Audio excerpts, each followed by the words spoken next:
Chapter 1 Heat of Battle. The world was fire and smoke. Cole Maddox's ears rang, blood slick on his temples, vision fractured by flashes of red and orange. The smell of cordite and dust burned in his lungs. He couldn't remember where the rifle had gone. One moment it had been in his hands, the next, nothing. His head throbbed, each pulse like a hammer against bone. Men screamed somewhere, but the sound was distant, distorted. He stumbled over debris, boots sliding in mud and broken concrete.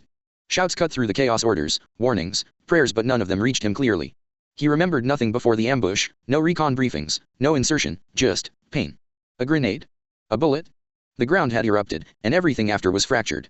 Cole's instincts kicked in despite the fog in his brain. Stay low. Move. Survive. He dropped to a crouch behind a shattered wall, trying to steady his breathing. Each inhale burned. The world swayed. Through the haze, he saw them, soldiers, not all his own, some lying still, some crawling, eyes wide, mouths open in silent screams. A flash of movement to his right. Reflex pulled him forward, away from it. He hit the ground hard, mud in his mouth, taste of iron, taste of life. Cole Maddox was 22, a SASR soldier in his first deployment. And already, the world had found a way to break him. From around the corner, a figure stumbled, lean, wiry, and moving awkwardly, clearly injured. Cole's eyes locked on him. The man had no rifle, just a knife shaking in his grip. Fear glinted in his eyes, mirroring the same terror Cole felt in his chest. Cole raised his hands instinctively to block the attack. Too slow. The knife slammed through his right hand, tearing muscle and bone, bursting out the other side. Pain exploded up his arm, a hot, choking agony that stole his breath. The attacker froze for a fraction of a second, the fear in his face raw and exposed. Blood ran down his own arms and chest. He was scared, just as broken as Cole, every step forward a desperate gamble. The Chinese soldier's grip on the knife didn't loosen. Cole's mind screamed, and instinct took over. His arm shot out, slamming into the other man's wrist, and his legs kicked hard, sending him stumbling backward. The knife half slipped from his grasp. Cole yanked it free just as the soldier charged again, wild-eyed and desperate. They collided, bodies crashing to the mud and rubble. The enemy landed on top of him, fists flailing. Cole's left arm drove upward, trying to push him off, to survive. Desperation sharpened every movement. Cole stabbed once, then again, just below the ribs. Pain seared through him when the soldier's teeth sank into his shoulder, sharp and punishing. Instinct screamed louder, survival, survival, survival, and Cole pushed his thumbs into the man's eyes, driving deep, until the flailing body went still. He ripped the knife free and, in a final, brutal motion, drove it into the side of the soldier's neck. Blood exploded across Cole's face, warm, thick, overwhelming, covering him like a wet, suffocating blanket. It ran into his mouth, his eyes, his ears, his nose, a metallic flood of the battlefield, of death, of survival at any cost. Cole gasped, coughing, choking, tasting iron and fear. Around him, the battlefield roared, but for a moment, there was only the wet, heavy silence of victory and survival. Chapter 2 Ghosts at Dawn. Cole Maddox woke screaming, the word cover, tearing from his throat. Hard hammering, lungs burning, cold sweat plastering his hair to his forehead, he bolted upright in bed.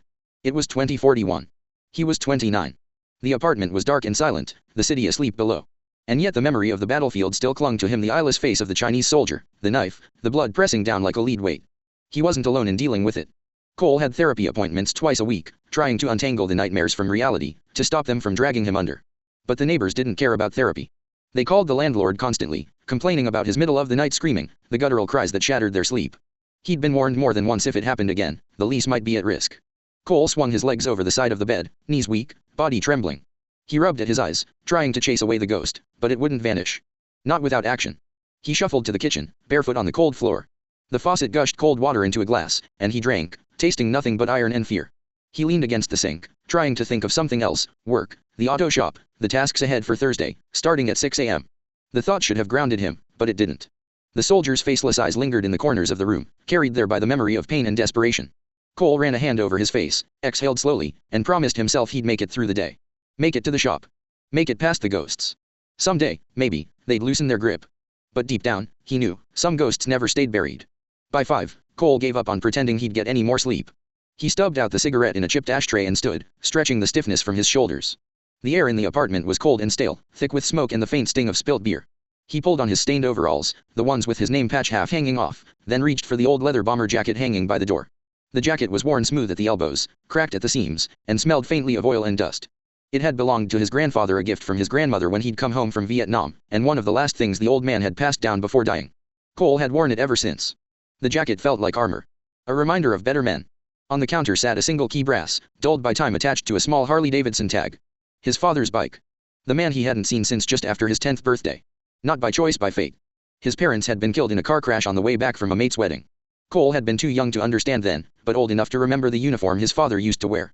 He pocketed the key, ran a hand over the worn leather of his jacket, and let out a slow breath. Another day. Another routine. It's what kept him from slipping too far into the dark. Cole shut the door behind him and clicked the lock. The stairwell smelled of stale laundry and someone else's cooking, the same narrow, shared life he'd tried to keep his ghosts from spilling into. The neighbor was already there, hands on hips, face tight with irritation. He didn't bother with hello. Oi, you bastard. What have I told you about yelling in the night? I've already called the landlord. I don't care what you think, you're going through, but I'm sick of your bullshit. There was a kid at his feet, a little girl, no older than 6, clutching her father's jeans and staring with wide, curious eyes. She looked like every kid who'd ever learned to be quiet because grown ups were shouting. If it had been another day, another mood, Cole would have shoved the bloke's jaw in and been done with it. He felt that old temper rise, the sort of thing that used to get him through patrols and firefights. But the girl's hand on the man's leg stopped him. Concrete restraint. He remembered the faces of the men he'd left behind, the reason he'd learned to hold himself in check. Cole's voice was low, flat. You know where I sleep? Inside. I'm not hurting anyone. The neighbor huffed, glancing at his daughter as if she were proof of his righteous irritation. Don't start. One more night and it's the landlord. Cole didn't argue. He simply tipped his chin at the kid, a small, awkward nod, then turned and threw the worn leather jacket over his shoulders. The brass Harley key was warm in his palm. He walked past them, every step measured, letting the anger slide back into the well where he kept it. Outside, the city morning hit cold and clean. Cole breathed deep, pushed the stairwell behind him, and headed for the bike. Chapter 3: The Shop. The Harley's engine growled low as Cole pulled into the lot behind the auto shop. The early sun was just breaking through the clouds, turning the thin layer of oil on the bitumen into a rainbow shimmer. He parked the bike between a pair of battered utes, killed the ignition, and listened to the quiet tick of the cooling motor before swinging his leg over. The moment he stepped inside, the familiar scent of grease and fuel wrapped around him, cleaner than war, dirtier than peace. He nodded toward the front counter as he passed. Morning, Cole, called Lisa, the receptionist, without looking up from her computer. Morning, he replied, voice rough but steady. He pushed through the door into the back of the shop. Impact guns echoed in the air, someone was tuning a V8, and a radio crackled with some half-tuned country song. It was the kind of noise that made sense to him, a rhythm he could live with. Cole grinned faintly when he saw it, the car waiting for him on the lift. A true classic, an old Holden Monero, faded yellow paint and chrome dulled by years of sun. It wasn't just a job, it was a piece of history, and for once, he was trusted to work on it himself. He pulled on his gloves and leaned down beside the car, running a hand along the fender like a man greeting an old friend. All right, girl, he muttered under his breath, let's see what you've got left in you. The shop lights buzzed overhead, tools clinked against metal, and for a moment, just a moment, Cole Maddox wasn't a soldier, or a patient, or a broken man in a peeling apartment. He was just a mechanic doing what he loved. Chapter 4: Smoko. By 11, Cole's hands were black with grease and sweat, his shirt clinging to his back from the heat. He'd been under the Monero all morning, chasing down a stubborn oil leak. When the clock finally hit Smoko, he wiped his hands on a rag, cracked his knuckles, and stepped out the back door. The air outside was hot, dry, and quiet, the kind of quiet he liked. He lit a cigarette and leaned against the wall, taking a long drag. The smoke burned sharply, grounding him. A minute later, the swinging door creaked open and 2 first-years came spilling out, all noise and energy. They were young, cocky, thinking they had the world figured out. One of them puffed on a vape that stank of watermelon, the other was glued to his phone. Oi, check this, the one with the phone said, snickering as he showed his mate the screen. Some virus thing in China. They reckon it's making people go mental. The other leaned in, squinting. Holy shit, look at that bloke. He's tearing into him, like actually biting him. They laughed, a nervous, excited sort of laugh. The kind people give when they don't understand what they're seeing. The phone passed between them, the sound of muffled screams and static leaking into the quiet. Then one of them noticed Cole standing a few meters away, half hidden in the cigarette smoke. Oi, Maddox, the kid with the vape called. You've gotta see this, mate. It's cooked. Cole didn't move. The apprentice walked closer, turning the screen toward him. The video was shaky, filmed on a street, a man on top of another, blood slick on the pavement, jaws moving where they shouldn't. The screams were high and real. Cole's face didn't change, but his gut twisted. The sound of panic, the color of blood, it was too familiar. Turn it off, he said. The apprentice blinked. What? It's just. Now.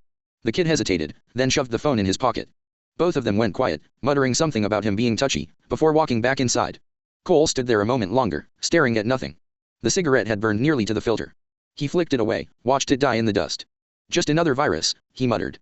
But the words didn't sit right in his mouth. Chapter 5: Lingering Shadows. Cole worked the rest of the afternoon like a ghost. His hands moved with trained precision, tightening bolts and swapping fluids, but his mind wasn't in the Monero. Every hiss of the impact gun, every drip of oil hitting the floor, seemed to echo the screams he'd just seen. The TikTok video played on repeat in his head, the faces, the gore, the frantic aggression blending with the memories of his own battlefield. He caught himself wiping sweat from his brow, realizing he'd missed a line on the engine. Muttering under his breath, he forced himself to focus for a moment, but it was like trying to hold back a tide with a broom. By 4, the job was done. The Monero gleamed in the fading sunlight, its stubborn leak finally fixed. Cole shut the hood, wiped his hands, and let out a long breath. Every fiber in him ached, not from work, but from anticipation, from the gnawing sense that something bad was coming. He swung the Harley's leg over the frame, feeling the engine rumble beneath him like a heartbeat. The ride home was quiet, only the wind and the low growl of the bike for company. Yet the city didn't feel calm. Every siren, every horn, every distant shout seemed sharper, more urgent, like it was warning him of something he couldn't yet see. When Cole pulled up outside his apartment, he lingered for a moment. The sun had dipped below the skyline, and the streets were emptying fast. He killed the engine and took in the stillness. Something had changed today. He didn't know what it was yet, but he could feel it pressing against the edges of his mind. He pushed the Harley into the corner of the garage, pocketed the keys, and headed upstairs, the apartment dark and waiting. Cole trudged up the narrow stairs, each step creaking under his weight. The hallway smelled faintly of damp carpet and burnt cooking from the neighbors. He reached his door, fished the key from his pocket, and let himself in. The apartment was small, barely enough space for one man. A single bedroom sat to the left, the bed unmade, sheets twisted from a restless night. The kitchen was cramped, a battered fridge humming in the corner, a tiny table pushed against the wall, and a TV perched on a rickety stand, always flickering with muted news or static. The bathroom was plain and functional, just enough room to move around without bumping into the walls. Cole dropped his jacket over a chair, rubbed at his face, and sank onto the edge of the bed. The apartment wasn't much, but it was his. His fortress of solitude, the one place the ghosts of war couldn't follow, at least, not completely. He stared at the TV for a moment, letting the low hum of the fridge and the distant sounds of the city seep in. The quiet was almost comforting. Almost. Chapter 6 Flickering Shadows. Cole sank into the worn armchair, the leather cracked and sticky with sweat and years of use. He reached over, flicking the TV on. The pale glow washed across the small apartment, throwing the corners into shadow. He lit a cigarette, the tip flaring bright in the darkness, smoke curling into the stale air. The news anchor's voice droned from the speakers, tense and urgent. Images flickered across the screen, foreign cities in chaos, smoke rising from streets, sirens wailing in the distance. Headlines screamed death, destruction, and the impossible, people attacking one another with a feral, almost inhuman aggression. Cole's eyes narrowed. He had seen death before. He had seen blood spill in rivers. He had trained to survive when everything was against him. But the footage on the screen made him pause, stomach twisting. There was something wrong. Not just war, not just violence, something that didn't make sense. He took a long drag of his cigarette, letting the acrid smoke fill his lungs. The undead. That's what the anchor called them. Or at least, that's what some experts on the panel were calling it. People dying, then, rising. Attacking. Feeding. Cole exhaled slowly, trying to push the creeping unease aside. He'd fought men, fought instincts, fought fear itself. He'd survived. But this was different. He stubbed the cigarette in the chipped ashtray, the smoke still curling faintly in the air. His hands rested on his knees, fingers twitching. Outside, the city was quiet, oblivious. But Cole felt it, the beginning of something that would consume everything. Something he might not survive. Cole shoved the ashtray aside and ripped open his laptop, the screen flaring to life in the dim room. His fingers flew across the keyboard, hunting, clicking, scrolling, desperate for anything concrete. News sites, forums, social media feeds, each one worse than the last. Videos uploaded by terrified civilians, blurry but unmistakable, people screaming, tearing at each other, eyes wide with madness. Headlines screamed infection, aggression, death. Some posts even claimed the victims had died days ago before coming back. Cole's stomach churned. He'd seen violence before, real violence, but this was different. Uncontrolled. Inhuman. And everywhere he looked, the numbers were climbing. Cities in China, Southeast Asia, Europe. Reports were patchy, conflicting, but the pattern was unmistakable, it was spreading fast. He rubbed his eyes, taking a deep breath, trying to steady the panic clawing at his chest. Military logic kicked in despite the dread, containment, quarantine, evacuation. But the civilian footage showed none of that, just chaos. People attacking friends, families, strangers. Cole slammed a hand on the table, the laptop rattling. He felt the old tension rise, the same that had sharpened him on patrols, in firefights, on deployments. This wasn't just news. This was a warning. And he wasn't going to wait to find out how bad it would get. He leaned closer to the screen, scanning every feed, every video, every comment. Answers. Instructions. Anything. But the more he looked, the less he found. And the harder it became to ignore the one truth creeping into his mind: this wasn't something the world could control. This was just the beginning. Chapter 7 Alarms in the Night. Hours later, Cole woke to the blare of alarms splitting the night. His heart lurched. 1 second he was on the couch, cigarette ash cold in the tray beside him, the next he was on the floor, face pressed to the carpet, arms over his head. The sound was sharp, metallic, relentless, not the soft hoop of car alarms, not the wail of a passing ambulance. This was official. Commanding. Like an air raid siren. He stayed there for a moment, chest heaving, the smell of stale smoke and beer in his nostrils. Then the memory caught up. He wasn't in Kandahar, or Xinjiang, or anywhere else the nightmares dragged him. He was in his tiny apartment, 4 walls, and a flickering TV. The alarms still screamed outside, echoing through the street. Cole sat up slowly, wiping sweat from his face with a shaking hand. His eyes flicked to the television. The news anchor was gone. In their place a government broadcast filled the screen, bold red letters flashing. National emergency warning. Stay indoors. Do not engage or interact with the infected. Wait for further instructions. Cole's stomach went cold. His ears rang even though the alarms were doing enough damage on their own. He rubbed his temples, trying to think, but the sound outside only got louder, closer. Then it came, a sound he'd know anywhere, in any life. A scream. Not a shout. Not a yell. A blood-curdling, animal scream, the kind that crawled up from the depths of a person being torn apart. It echoed through the hallway outside his apartment door. Cole froze. The sound dragged him back to every dark alley, every ambush, every time he'd seen a man die up close. But this was home. This was supposed to be safe. He reached automatically for the nearest thing on the table, his grandfather's old combat knife, still sheathed, and stood, every muscle tight, heart pounding like a war drum. Something was happening out there. And it was on his floor now. Cole swallowed hard, the knife tight in his hand. Every scream, every guttural snarl from the hallway stabbed at his mind like shrapnel. He moved slowly, deliberately, each step a battle against the memories clawing at him. Snarl. Cole froze. Images flashed in his mind: ambush, blood on the mud, the feel of steel through bone. He shook his head violently, forcing himself back to the present. A few more steps. Wet crunching. The sound made him stumble slightly, muscles tensing. Another flashback, the feel of boots sliding in broken concrete, the groans of men as the world burned around him. He blinked rapidly, gagging at the mix of memories and fear. He reached the door. His hand hovered over the handle. Snarl. Cole's eyes snapped to the hallway again. Every instinct screamed, fight, survive, don't look away. He forced his gaze forward. Another step. Another heartbeat. He touched the handle. Silence. The sudden quiet was worse than the noise. Every nerve in his body screamed. He waited, breath shallow, every muscle coiled. Outside, nothing moved. No snarl. No crunch. Nothing but the faint echo of the alarms beyond the street. Cole's fingers tightened on the knife. He pressed his back against the door, listening, willing something, anything to break the silence. But the hallway remained still, an unnatural, oppressive pause that made his blood run cold. He knew better than to assume safety. War had taught him that. And now, this wasn't a battlefield he'd known before. This was home. And home had just gone quiet. Cole took a deep, shuddering breath, knuckles white around the knife. Every muscle was coiled, every sense screaming at him. He swung the door open and stepped into the hallway, cold sweat soaking his shirt, heart hammering like a drum in his chest. "Come on," he yelled, voice raw and guttural, a half-scream, half-war cry that echoed off the narrow walls. It wasn't just a warning, it was a release, a summoning of the instincts that had kept him alive in every ambush, every firefight, every life and death moment he'd endured. His eyes scanned the shadows, each corner a potential threat. The faint smell of decay hit him immediately, sour and thick. His boots scuffed against the linoleum floor. The hallway stretched before him, dimly lit, eerily silent except for the faint buzz of a flickering light above. Cole's throat went dry, adrenaline roaring through his veins. Every scream, every snarl, every image of war was behind his eyes, but he forced himself forward, knife in front, every step deliberate. He was ready. Ready for anything. Something moved. And the first real encounter of the outbreak was about to reveal itself. Chapter 8: The First Encounter. Cole froze, eyes locked on the figure that lurched from the shadows ahead. It looked human, almost normal, but its movements were jerky, unnatural, predatory. Its gaze was glassy and empty, yet locked on him with a single-minded hunger.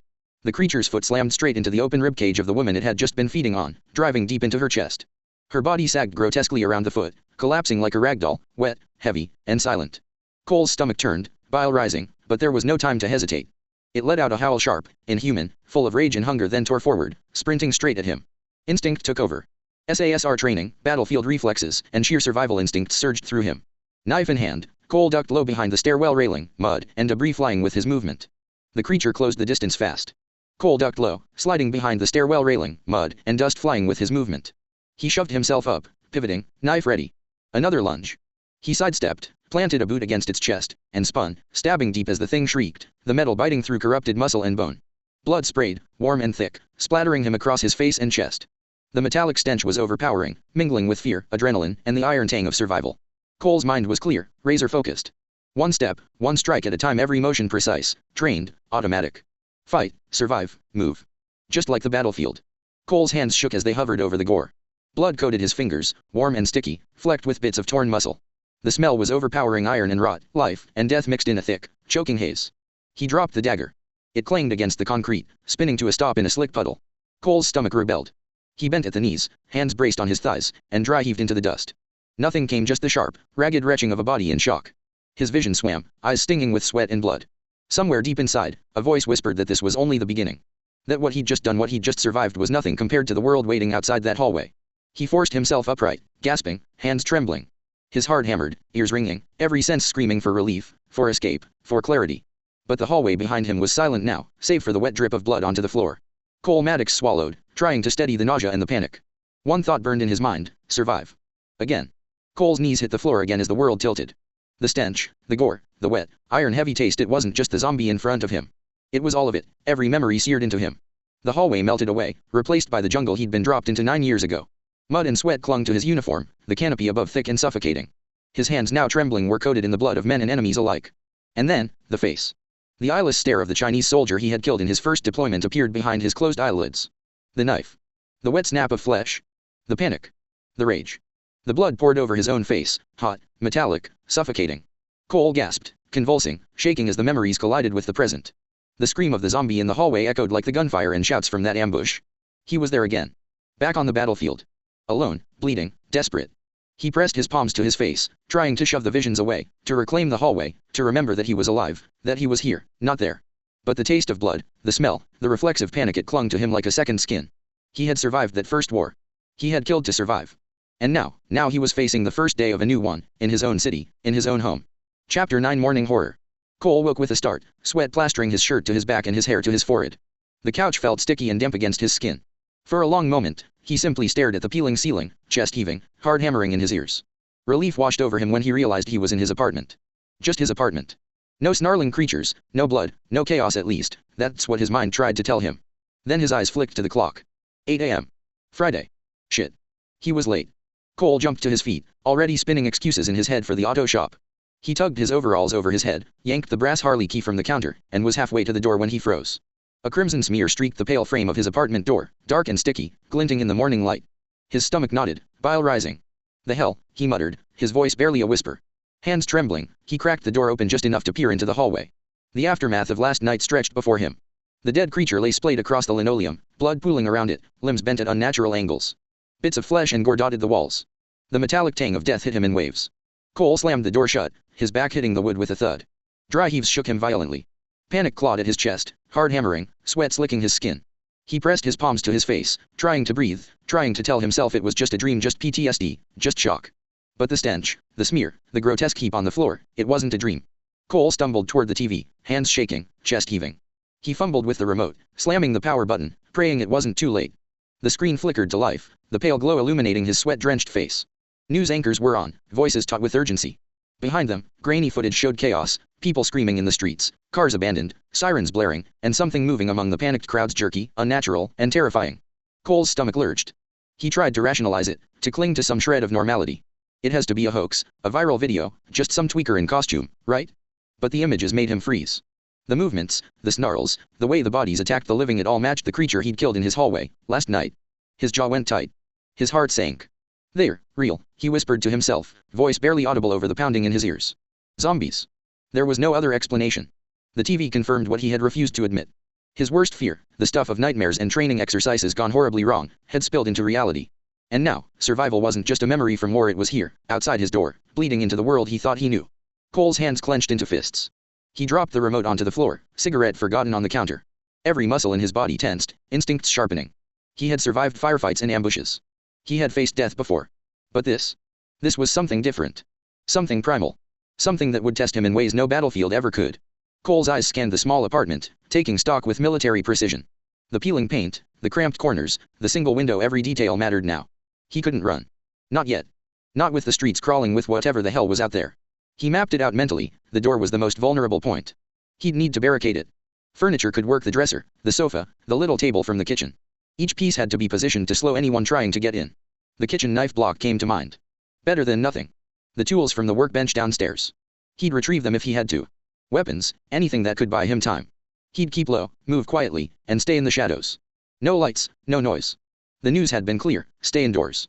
Don't engage. Survival meant patience now, not heroics. He sank onto the couch, fists resting on his knees, chest still hammering. Plans formed, precise and unyielding. Block the doors, secure the windows, stay alert. Wait. Survive.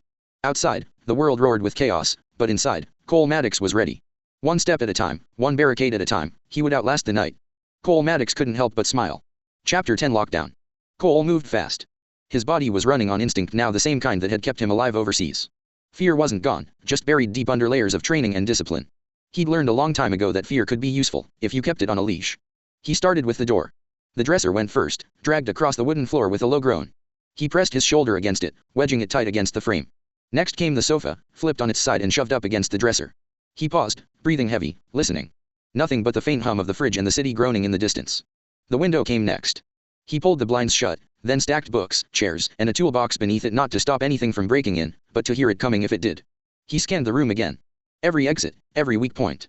He'd done this before, different rooms, different enemies, same tension. Cole moved to the kitchen. He opened drawers, grabbed every knife he had, lined them up on the counter like a small arsenal. Beside them, he placed his grandfather's old lighter, a roll of duct tape, and a rag. Improvised weapons, distractions, tools, whatever he could make them. The cigarette pack on the counter caught his eye.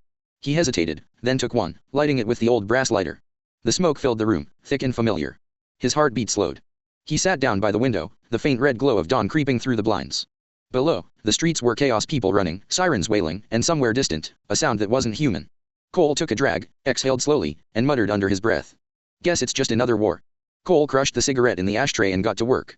Hunkering down wasn't just about walls and barricades, it was about time. Time meant supplies. He moved through the apartment methodically, checking every cupboard and drawer. 2 cans of baked beans. 1 of soup. A half bag of rice. Instant noodles, a jar of peanut butter, 3 tins of tuna, and a stale loaf of bread. A couple bottles of water. Not great, but it'd have to do. He scribbled it all down in a notepad from the coffee table, calculating like he was back on patrol again, rationing MREs in the desert. 2 meals a day. Small portions. No waste. He filled the bathtub next, watching the water rise slow and steady, rippling under the flickering bathroom light. It wasn't much, but it was clean for now. Once the pressure dropped, there'd be no telling when the taps would run again. By the time he finished, the sun had crept higher, casting pale light through the blinds. Cole leaned against the sink, staring at his reflection, unshaven, exhausted, eyes sunken from years of war and nights of screaming. 10 days. That's all he had if he stretched it thin. 10 days until rescue. The news said the ADF and police were setting up evacuation points around the city. If anyone could make it out alive, it'd be the ones who stayed calm. He turned off the tap, grabbed a smoke, and muttered to himself through the haze. 10 days, then they'll come for us. But deep down, in that part of him that had seen the world fall apart before, Cole Maddox wasn't so sure anyone was coming. Then something hit him, something he hadn't even thought of. Alcohol. Smokes. Cole froze mid-step, eyes darting to the counter where his half-empty pack of cigarettes sat beside an almost dry bottle of Jack Daniels. His chest tightened. Shit, he muttered, moving fast, tearing through drawers, cupboards, even the fridge, desperate for a spare pack, another bottle, anything. Nothing. Just 1 bottle with maybe 2 fingers of whiskey left and 5 smokes, crushed at the bottom of the packet. Panic clawed at his gut. His pulse spiked, faster than it had even been under fire. The thought of going days, weeks without nicotine or booze hit harder than any nightmare. They weren't luxuries to him. They were control. They were quiet in the noise. He gripped the counter, breathing hard, trying to steady the shaking in his hands. Self-medication, he whispered to himself, the same words he'd told every therapist, every mate who'd ever asked why he drank like a sailor and smoked like the world was ending. It helps me forget. Keeps me calm. But now, the world was ending. And the things that kept him steady were running out. Cole glanced toward the window, the city skyline beyond painted in smoke and flashing lights. He knew leaving was suicide. The news made that clear. Stay inside. Lock the doors. Avoid the infected. But the thought of going 10 days sober and nicotine-starved made his skin crawl. His mind itched. His throat felt dry. His nerves screamed. He ran a hand over his face and exhaled shakily. 10 days, he muttered. I can do 10 days. But even as he said it, he didn't believe himself. Chapter 11 Cold Turkey. Cole sat in his chair, elbows on his knees, staring at the flickering light of the TV. His fingers drummed against his temple, a restless, jittery rhythm that only nicotine could quiet. The last cigarette sat crushed on the armrest, a sad little paper promise he'd been rationing for hours. He took a deep breath, tried to steady himself, but it felt like someone was sitting on his chest. The thought of going cold turkey wasn't just uncomfortable, it was dangerous. He'd done withdrawals before, weeks on end during deployments, but that was with a squad, with a routine, with some kind of safety net. This was different. This was alone. This was hell knocking at his door. He dragged a hand down his face, eyes burning. I can't, he muttered to the empty apartment. Not like this. Images flickered through his head, the jungle, the blood, the eyeless Chinese soldier, the hallway last night. Every bad memory clawing to the surface at once. Cigarettes and whiskey had always been his wall, his line in the sand between functioning and breaking. Without them, the nightmares would tear straight through. His gaze drifted to the kitchen counter, to the knife he'd left there after chopping up some food. It wasn't just a knife. Right now, it looked like a way out. His stomach twisted, bile rising. No, he whispered, gripping his knees hard enough to make his knuckles pop. Not like that. Not me. He squeezed his eyes shut. His heart hammered. His skin crawled. The urge to do something, anything, was suffocating. He knew if he quit now, if he sat in this box of an apartment with no smokes, no booze, and the world dying outside, that knife might start to look like a friend instead of a tool. He opened his eyes and stared at the last cigarette. Then at the empty bottle. Then at the locked door. He knew what he had to do. He wasn't going to survive the apocalypse sober. Chapter 12, Edge of the Knife. Cole's hands trembled as he sat cross-legged on the floor, back pressed against the cold plaster wall. He'd gone the whole day without a drink, without a smoke. Longer than he'd ever managed before. 24 hours. Maybe more. His head pounded with the weight of it, every second dragging like an anchor across his nerves. He hadn't slept. Not even a dose. He'd just sat there, staring at nothing, listening to the building creak and the far-off, muffled sounds from the streets below. He thought he heard screams sometimes. Or maybe it was his brain playing tricks on him. In desperation, he'd even torn through the bathroom cabinet. Found an old bottle of mouthwash shoved to the back. Not much left, barely a knuckle's worth, but he drank it anyway, swishing it around his mouth before swallowing. The burn lasted a heartbeat. The calm lasted maybe 2 minutes. Then the darkness in his head started creeping back in. Now, sitting there in the silence, his jaw clenched and his fingers twitching, Cole stared at the floor. The knife on the coffee table caught the dim light, just sitting there. Waiting. His eyes kept sliding back to it, like a magnet pulling iron shavings. He hugged his knees tighter, nails digging into his arms. Just hold it together, he muttered. Just hold it. Cole reached for the knife, his fingers trembling as they closed around the handle. It felt heavier than he remembered, cold and certain. He turned it over once in his hand, staring at the glinting steel. His breath came shallow, ragged. He pressed the tip against his stomach, just hard enough to feel the point through his shirt. His whole body shook. Tears blurred his vision. One deep breath. One push. That's all it would take. The thought of relief, of silence, nearly overwhelmed him. Then, a deafening boom cracked through the air, rattling the window glass. It came from outside, close. Maybe the petrol station down the road. The floor vibrated under him. He froze, knife hovering, his ears ringing. What the hell, he muttered, the blade dropping from his fingers to clatter on the floor. Hard hammering, he stumbled to his feet and darted to the window. He pressed his forehead against the glass, trying to angle himself enough to see around the corner of the building. Nothing. Just a slice of empty street. Smoke, maybe, curling up somewhere out of view. His pulse pounded louder than the echo of the explosion. Cole snatched the dagger off the floor, the tremor in his hands turning into a jittery rush of adrenaline. Before his brain could even process what he was doing, his body moved bolting toward the door. He yanked it open, heart pounding, every instinct screaming at him to stay inside but his legs carrying him anyway. Then he stopped dead. The hallway was just as he'd left it almost. The woman from last night still lay sprawled across the linoleum, her skin ashen, her limbs twisted unnaturally. But the other one, the mangled body she'd been feeding on before Cole interrupted. Gone. Not a smear. Not a drag mark. Nothing but a sticky, dark patch of congealed blood where it had been. Cole's stomach flipped. The hairs on the back of his neck stood up. It just walked off, he whispered, his voice cracking. How the hell? The hallway was silent except for the faint, distant hiss of smoke drifting in from outside. Chapter 13 The Streets. Cole burst through the front doors of his apartment block, lungs burning, eyes stinging from the thick morning air. Up ahead, black smoke billowed into the sky, curling like a malevolent finger. The petrol station, the servo, had gone up in flames. He stepped out onto the main road, boots crunching on broken glass and debris. Cars were everywhere, stretching as far as the eye could see.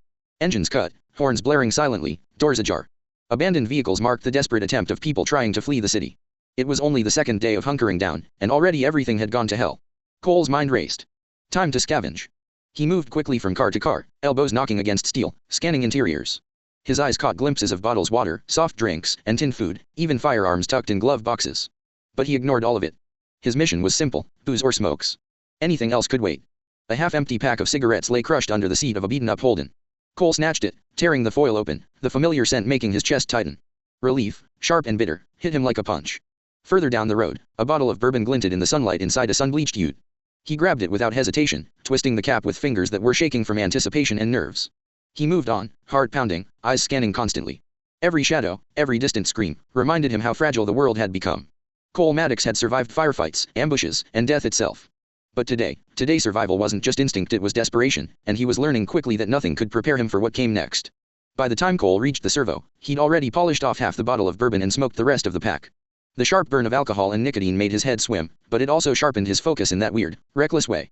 The fuel pumps were a roaring inferno, flames licking the sky, yet the main building still stood, though the glass panes had been blown out from the explosion. Smoke and the acrid smell of burnt petrol hung thick in the air. Cole stumbled inside, wobbly but determined, and went straight for the tobacco shelf. Grabbing plastic bags, he filled them as fast as he could, shoving everything he could reach into them. By the time he stepped back, the shelf was bare, completely cleaned out. Reality hit. There was no way he could carry 12 plastic shopping bags all the way back to his apartment. He needed something better, something on wheels. Stepping back outside, Cole scanned the street. Across from the servo, half buried in a gutter, he spotted a shopping trolley. Relief surged a solution. Without thinking, he dashed toward it, one hand already on the handle, ready to haul his haul home. And then he heard it. A low, guttural growl. Not from a zombie, not from one of the infected. Something else. Something alive. Cole froze, heart hammering in his chest, fingers tightening on the trolley. The growl came again, low, menacing, and closer. Chapter 14 The Unexpected Companion. Cole froze, hand still gripping the trolley, eyes darting around the burned-out servo. From the shadows, a dog emerged. Its coat was matted and filthy, ribs jutting sharply under its skin. The stench of the street clung to it like a second skin. It barked once sharp, aggressive, warning him to stay back. Cole didn't move. Then a second bark, shorter, curious, as if it was trying to figure him out. The dog's ears flicked back, and it let out a soft whimper. Its front paw dragged slightly, limping, but it still moved toward Cole. The way it limped suggested pain, but it didn't slow its approach. Cole's heart thumped in his chest. He wanted to raise his knife instinctively, but something stopped him. Maybe it was the vulnerability in the animal's gaze, or maybe he just needed something living that wasn't trying to rip his throat out. "Easy, mate, easy," he muttered, lowering his hands. The dog tilted its head, eyeing him cautiously, then inched closer, limping but persistent. Cole bent slightly, hand outstretched, feeling the rough edge of the dog's fur brush against his fingers. It sniffed him, still uncertain, before letting out a small, trembling whine. For the first time in what felt like forever, Cole felt something other than fear. A flicker of companionship. The apocalypse hadn't stopped. The streets were still a battlefield. But for now, in this small moment, he wasn't entirely alone. The dog pressed closer, trembling against Cole's leg. And then it came another growl. Low, guttural, vibrating through the wrecked servo forecourt. Cole's shoulders tensed. He muttered under his breath, "For fuck's sake, not another dog." But his prayer was answered. It wasn't another dog. From behind a burned-out car, an infected staggered into view. Fresh, fast, and hungry. Its head twitched unnaturally as it locked eyes on Cole, lips peeled back in a blood-flecked snarl. The dog whimpered and tried to hide behind his legs, pressing its body flat against the tarmac. Cole glanced down at it, hard hammering, then back at the infected closing in. "Ah, fuck," Cole growled, his voice dropping to something feral. He spat on the ground, stepping forward. "Kman, ya cunt. Come get me." He bared his teeth, a guttural snarl building in his own throat as he raised the dagger high. The blade caught a flash of sunlight, glinting in the smoke-stained air. His body moved on instinct now, not thought, not fear. Just training, rage, and survival. The creature howled, a sharp, jagged sound that tore through the smoky air, and launched itself at Cole with terrifying speed. The dog growled, hackles raised, teeth bared. It lunged at the infected with a precision that betrayed experience. Cole's chest tightened as he watched this animal had fought before. He could see it in the way the dog moved, the calculated snap of its jaws, the fearless streak running through every muscle. The dog latched onto the creature's arm, teeth digging in, yanking and distracting it for a heartbeat. That was all the opening Cole needed. He barreled forward, dagger in hand, slamming the blade deep into the creature's neck. For a moment, nothing. Then, with a violent shrug, the infected threw the dog off, eyes locking onto Cole with chilling focus. The dog hit the burnt-out car hard, whimpering, struggling to rise but legs collapsing under the weight of pain and exhaustion. It was all on Cole now. He squared himself, locking eyes with the creature. His bright green eyes met its shallow gray ones, and the world narrowed to the predator in him. It lunged. Cole ducked low at the last second, letting his shoulder slam into its knees. Metal teeth, bone, and muscle collided with bone, sending the infected flying over his shoulder with a heavy, gut-wrenching thud. Cole hit the ground, boots skidding in the ash and debris, and scrambled back up, dagger ready. Every nerve screamed. Every heartbeat thudded like a war drum. Cole slashed at the infected as it staggered to its feet. The blade sank deep into its stomach, guts spilling out in a sickening spray, intestines hitting the sidewalk in wet, heavy ropes. The stench was overwhelming, but worse was its reaction or the lack of one. It lunged again, relentless, teeth bared, eyes locked on him. Cole raised his hands instinctively, bracing for the impact. In a cruel twist of coincidence, the creature slammed its head directly into his dagger, pinning itself against the steel. Finally, the movement ceased. The infected collapsed, limp and broken. Cole stepped back, chest heaving, eyes wide as he realized what had just happened. Not on purpose, not by skill, but he had taken another one down. And now he knew. Any attack that didn't hit the brain, didn't stop them. The lesson sank in with cold clarity. Survival wasn't just instinct anymore. Survival was precision. And if he wanted to make it through this, he had to hit the head. Chapter 15: Trolley and Survival. Cole turned to the dog. The creature was alive, conscious, but barely. Malnutrition etched into its bones, ribs visible beneath matted fur. Cuts and bruises streaked its legs and flanks. It whimpered softly, dragging itself toward him. Without hesitation, Cole upturned the shopping trolley and gently but firmly nudged the dog inside. The metal clanged against the pavement as it settled, shivering and wary. He reached for his dagger, intending to keep moving, but it was stuck. The infected's head, the one he'd just taken down, had wedged the blade deep, the steel jammed tight against bone and sinew. He cursed under his breath, dropping to his knees and pressing his boot against the corpse's head. With a grunt of effort, Cole wrenched the dagger free, the metal slick with blood and viscera. Hard hammering, he stood, gripping the handle tightly, and glanced at the trolley. The dog whimpered again, eyes wide, and Cole felt a pang of responsibility. He shoved the trolley forward, legs pumping, dragging it across the cracked asphalt, past abandoned cars and blackened debris. Every step was a fight: the weight of the trolley, the chaos of the city, and the fear that something else might be watching, but he forced himself onward. The servo loomed ahead, battered but still standing, its windows shattered and smoke curling from the pumps. Cole pushed the trolley through the scorched forecourt, adrenaline keeping him moving. The dog trembled inside, but alive. For now, that was enough. Cole paused at the doorway, chest heaving, eyes scanning for threats. The city was quiet, too quiet, but that wouldn't last. Not with the dead loose and hungry. He tightened his grip on the dagger, muttering under his breath, "We're not done yet, mate. Not by a long shot." Cole grabbed the bags of smokes, shoving them into the trolley beside the mutt. Half-heartedly, he tossed a tray of display lighters in as well, not caring if they rattled and clinked against the metal. Every second outside felt like a countdown. The black smoke from the burning servo would draw more of them, and the fight he'd just survived would mean nothing to what was coming. He practically sprinted across the cracked asphalt, the trolley squealing and bouncing with every step. The dog huddled low in the cart, eyes wide but trusting him enough to stay put. Cars sat abandoned, flames reflecting in broken windshields, and somewhere in the distance, a low growl made him stiffen. He didn't slow. Reaching his apartment block, Cole swung the door open, dragging the trolley inside with a loud screech of metal on tile. The stairwell was dim and stuffy, the smell of old carpet and trash hanging heavy.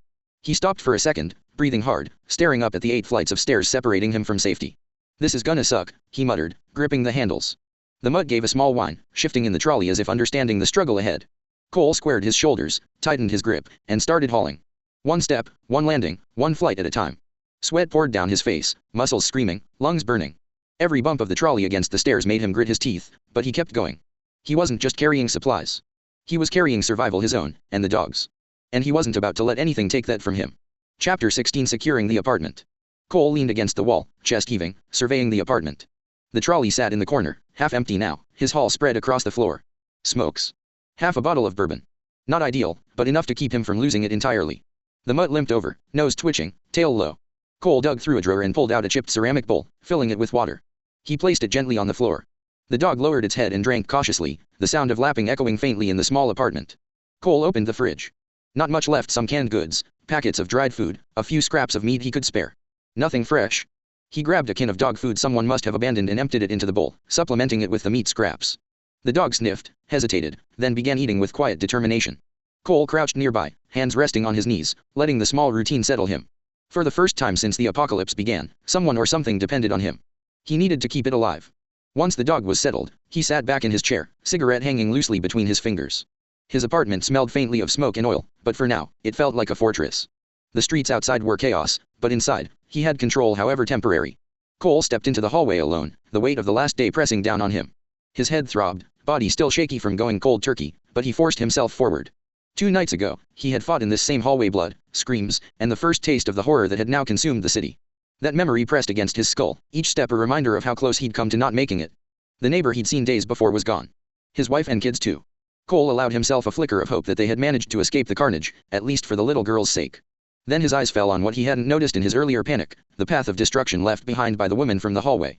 She had wandered far enough to reach the neighbor's apartment. And the scene inside was worse than anything Cole could have imagined. The neighbor lay sprawled across the floor, barely recognizable. His torso had been torn open, blood pooling across the tiles, his guts smeared across the jeans the little girl had clung to days before. Cole's stomach churned violently. He froze, chest tightening, as the hallway's silence pressed in. The memory of the fight 2 nights ago, the snap of bone, the wet thud of the infected hitting the floor mingled with the new horror. He gritted his teeth and forced himself to breathe, forcing the panic down, forcing the dread into sharp focus. Every instinct screamed at him, be ready. Something had moved in the shadows. Shuffling, faint but unmistakable. Cole squared his shoulders, dagger at the ready. This hallway, this block, wasn't done testing him. Chapter 17: Hallway of Horrors. Cole stepped into the dimly lit hallway, voice low and cautious. "Hello." His words echoed faintly off the walls, swallowed by the silence. No response. He moved deeper, every step careful, boots scraping softly against the scuffed floor. He remembered the neighbor, the man with a wife, a young daughter, and a son, but now, their whereabouts were unknown. His stomach twisted as he took in the shadows, recalling the infected he'd faced in this same hallway 2 nights ago, before his day-long cold turkey break. The first door on his left caught his eye. Bathroom. He eased it open just a crack. Inside, the sight froze him. The mother lay sprawled across the tiles, blood pooling around the drain, the woman from the hallway gnawing at her without noticing Cole. He exhaled slowly, forcing himself to step back, shutting the door quietly. He made a mental note he couldn't confront that just yet. Cole pressed on, moving further into the apartment, each footfall heavy with dread. Cole moved cautiously into the kitchen. The air was thick, heavy with the stench of blood and something metallic that clung to the walls. His eyes immediately fell on the kitchen table. A baby carrier sat there, twisted and torn. Inside, a chaotic mess of blood and ripped cloth. His stomach turned, bile rising sharply in his throat. That was the son. Just a baby. Forever a baby. Cole's hands clenched at his sides, knuckles widening. The world had gone completely insane, and he was alone in it. Every breath felt wrong, every heartbeat loud in the suffocating silence. He swallowed hard, forcing himself to look away, to move. But the memory of that small, mangled body would burn into his mind. He took a deep breath and stepped toward the living room, bracing himself for whatever else might be waiting. Cole dreaded finding the young girl. Every step down the hallway tightened the knot in his chest. He hoped she'd be safe somewhere, maybe hiding in a closet, untouched by the chaos. But he wasn't a fool. He knew the odds. And yet, he had to know. Oh, why did he have to know? The door at the end of the hallway loomed ahead. He pushed it open. His worst suspicions were confirmed. There she lay, atop her parents' bed. Blood caked the mattress, dried into a dark, sickly pattern. Her mouth hung open in a permanent scream. Cole slammed the door shut, his hands shaking. Fuck. The scream tore from him, raw and guttural. Fuck fuck fuck fuck. He lashed out at the drywall, punching again and again. The sheetrock cracked and splintered, revealing the cinder blocks behind it. He didn't stop. He didn't care. He just wanted to feel something other than guilt. Stumbling back toward the main hallway, he tried to steady himself, to hold it together. But before he could reach the safety of open space, the bathroom door flew open. The infected woman stumbled out, eyes wide and fixed on him, a predator smelling its next meal. Fuck you. You fucking cunt. Cole roared, adrenaline surging. He grabbed a chair and hurled it at the creature, the wood splintering on impact. Drawing his dagger, he charged. He bull-rushed the undead, stabbing it in the head. He drove the blade again and again and again, each strike sharper, harder. Its skull became a mangled, mushy mess under his hands. You stab. Stupid stab. Fucking stab. Cunt, stab. He let every ounce of rage, every bit of helplessness, every shred of guilt pour into the assault, until there was nothing left but the stillness of the broken body at his feet. Cole sank to his knees, chest heaving, dagger dripping, the hallway eerily quiet. The weight of what he had just seen pressed down on him. He had survived, but at what cost? Cole's gaze fell on the body of her father, sprawled near the door. Rage and grief coiled in his chest like fire. You were supposed to protect her, you selfish cunt, he bellowed, voice shaking with fury. He staggered forward, boots thudding against the blood-slick floor. The man's lifeless eyes stared up at him, and Cole didn't hesitate. He stomped down on the skull, again and again, the sickening crunch echoing through the apartment. Piece by piece, the face and skull gave way under his boot, until there was nothing left but a bloody, unrecognizable pile. Cole stumbled back, chest heaving, the metallic stench of blood filling his nostrils. His hands shook. His vision blurred. Every heartbeat thundered in his ears. He had vented his rage. He had punished death itself. And yet, the hollow ache of lost the girl, the family, the world pressed down harder than ever. Chapter 18 Home of Ashes. Cole stumbled back into his apartment, the door slamming shut behind him with a thud that rattled the walls. The dog was already there, tail tucked low, eyes wide, unsure of what had just walked through the threshold. Cole sank to the floor, back pressed against the wall, knees drawn up, dagger discarded somewhere behind him. The metallic scent of blood clung to his clothes, his skin, his hair. He curled into a ball, shaking, and finally let the tears come. He had seen war. Taken lives. Watched children die in countries torn apart by conflict. He had killed, survived, endured more than most could imagine. But none of it had prepared him for this. Not for the carnage across the hall. Not for the girl he had known, the one with the bright smile and warm laugh, now gone forever. His sobs echoed in the small apartment, the dog creeping closer, nudging his shoulder with a tentative nose. Cole didn't push it away. There was no energy left to care about anything but the weight of grief crushing him. The city outside burned, chaos spreading with every hour. But in that moment, in the quiet of his apartment, Cole Maddox allowed himself to break. For the first time in years, for a moment too long to count, he cried. Chapter 19 Rock Bottom. Cole lay there for 2 days. He didn't move, didn't eat, barely even breathed. The only thing he consumed was the bourbon he'd dragged back from the servo and the endless line of cigarettes he chain-smoked, one after the other until the air in the apartment turned thick and gray. His lips were cracked, his eyes sunken, the alcohol burning a hole in his empty stomach. He hadn't touched water. The dog stayed by his side the whole time, curling close against his legs, confused but loyal, as if it understood something was broken inside him. Cole didn't speak, didn't acknowledge it. He just lay there on the floor in a tight ball, staring at nothing, wishing for an end to it all. The world outside raged on sirens, distant screams, the occasional pop of gunfire. But inside the apartment, there was only stillness. Stillness, smoke, and a man drowning in grief. Cole even tried to take his own life the night before. He'd wandered into one of his neighbor's empty apartments, one with a balcony. He didn't have one of his own. He'd climbed over the railing and stood there, swaying, staring at the drop below. 8 stories of empty air. One step and the noise, the guilt, the pain would all stop. If it hadn't been for the mutt, he would have done it. The dog had lunged at him, clamping its jaws onto his sleeve, pulling, growling, dragging him back inside with surprising strength. Cole hadn't resisted. He just collapsed onto the carpet, stunned and shaking. Now, lying on the floor of his apartment, he stared at the dog where it lay a few feet away, watching him with tired eyes. Cole wasn't sure if it had been self-preservation, some animal instinct, knowing it needed him alive to survive, or if the dog had actually cared. Either way, it had stopped him. For now. Chapter 20 The Broadcast. Cole lay sprawled on the floor, the apartment dim and stale. Cigarette butts overflowed the ashtray, the stench of smoke clinging to the curtains. Empty bottles rolled under his palm when he shifted. His eyes were bloodshot, staring at nothing. The dog lay curled near the door, thin ribs showing through its matted fur, breathing slow and shallow. Then, through the stillness, came a sound. Not a howl. Not a scream. Not the shuffle of the dead engines. Cole's eyes flicked toward the window. The unmistakable growl of diesel echoed off the buildings, heavy and deliberate. Then the clank of treads. A tank. It rumbled past the street below, its turret swiveling slowly like an eye scanning the ruins. Behind it, 2 Humvees crawled along, their radios blaring a distorted voice through loudspeakers. All survivors, this is the Australian Defence Force. Safety checkpoints established at pre-designated zones. Extraction and medical aid available. Do not remain in urban centers. Proceed to the nearest secured checkpoint immediately. This is not a drill. The voice repeated, echoing down the empty street. And then, like snow, small white rectangles fluttered from the Humvees. Pamphlets. Dozens of them, carried by the wind and scattered across the road and footpaths. They slapped against windows and got caught in gutters, some drifting up near Cole's own window. Cole's heart started to pound. For the first time in days, the fog in his head thinned. He staggered to his feet, gripping the window frame for balance. Outside, the vehicles rolled on, leaving tracks of dust in the morning light as more pamphlets rained down. He cracked the window, stretching an arm out to snatch one as it drifted past. The thin paper shook in his hands. Printed across the top in bold red letters, evacuation zones proceed immediately. Below it, a map with circled checkpoints, lists of times, and instructions for survivors. Cole looked around his apartment at the empty bottles, the dog's gaunt frame, the little stash of food. The power was out. The taps were starting to hiss with air, only the last of the pipe water remained. This was it. Stay here and die slowly, or move. The dog perked its head up, ears twitching at the sound of the broadcast. Cole met its eyes. Guess we're not done yet, he muttered, voice hoarse. Chapter 21 Packing Up. Cole sat in silence for a long while after the sound of the tank faded into the distance. The message still echoed in his head: safe checkpoints, limited water, evacuation soon. It was the first sign of order he'd heard in 5 long days. Maybe the only one he'd get. He dragged himself off the floor and looked around his wrecked apartment. The smell of stale smoke clung to everything. Empty bottles lay scattered like shell casings. He hadn't moved in days, but now, something in him stirred survival instinct, maybe. The soldier in him wasn't dead yet. Cole found his old Alice pack tucked in the back of the wardrobe. The same one that had seen him through deployments overseas, and later, across cattle stations under the wide Australian sun. It was faded, the canvas stiff, but it still felt solid like an old mate who'd never let him down. He started to pack. A few cans of food. Some jerky. Half a packet of cigarettes.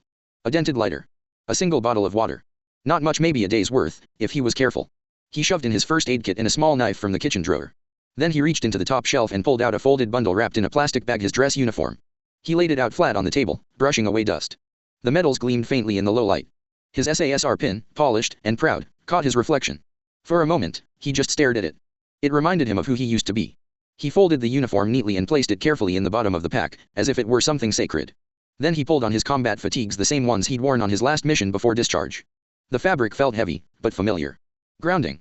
He checked his boots, tied them tight, and slung the pack over his shoulder. The weight bit into him, but it felt right. The dog stood by the door, tail wagging weakly, ready. Cole gave a small nod. All right, mate, he muttered, voice rough from smoke and silence. Let's move. He opened the door, and for the first time in days, stepped outside. Cole stepped outside, the sunlight harsh against the smoke-stained street. The city was quiet, too quiet but alive with the hum of distant engines, the faint pop of gunfire, and the occasional groan of the infected. He checked the map from the pamphlet again. The nearest checkpoint was roughly a day's walk if he moved fast and stayed on main roads. Not that he could take them, too exposed, too many abandoned vehicles and burnt-out buildings to hide behind. He'd have to snake around, slip through side streets, climb over fences, take alleyways where the dead might be slow enough to avoid. The dog padded at his heels, tail low but alert. Cole crouched, scratching its ears briefly. Gonna be a long one, mate. A long one. He slung the Alice pack tighter over his shoulders, adjusted the weight of the trolley he'd left leaning against the wall, and stepped off the curb. Each footfall was deliberate. Every corner, every shadow, every whisper of movement made him tense. He'd survive, but it wouldn't be simple, not for a single day's walk, and especially not with the city the way it was now. The streets stretched before him, empty, cracked, and littered with the remnants of panic. Cole adjusted the pack again and started moving slow at first, cautious, letting his senses wake fully to the world outside. The dog matched his pace, glancing up at him occasionally as if to say, "We've got this, together. Come in, dog. Let's go," Cole muttered, hesitation thick in his voice as he snatched the Harley keys. "I might not get far, but at least it'll cut the time down." The mud hopped onto the seat behind him, tail low but slowly wagging. Cole swung his leg over, kick-started the engine, and felt the bike shudder beneath him, alive, raw, dangerous. The roar of the Harley echoed through the empty street, a gunmetal growl against the morning haze. Cole eased it forward, careful, weaving between abandoned cars, busted traffic lights, and the scattered debris of a city gone mad. This was the bike's advantage. Unlike a car, it could snake through narrow gaps, dodge flipped vehicles, and slip past wrecked buses and burning SUVs. One wrong turn on foot could have meant an ambush, a dead end, or worse. On the bike, Cole had options: movement, speed, escape. Every corner was a gamble. Shattered glass glittered like teeth under the sun, oil slicks made some turns treacherous. But Cole leaned into it, muscles taut, eyes scanning. The dog pressed close, paws gripping his back, head low against the wind. It whimpered once, then settled, trusting him entirely.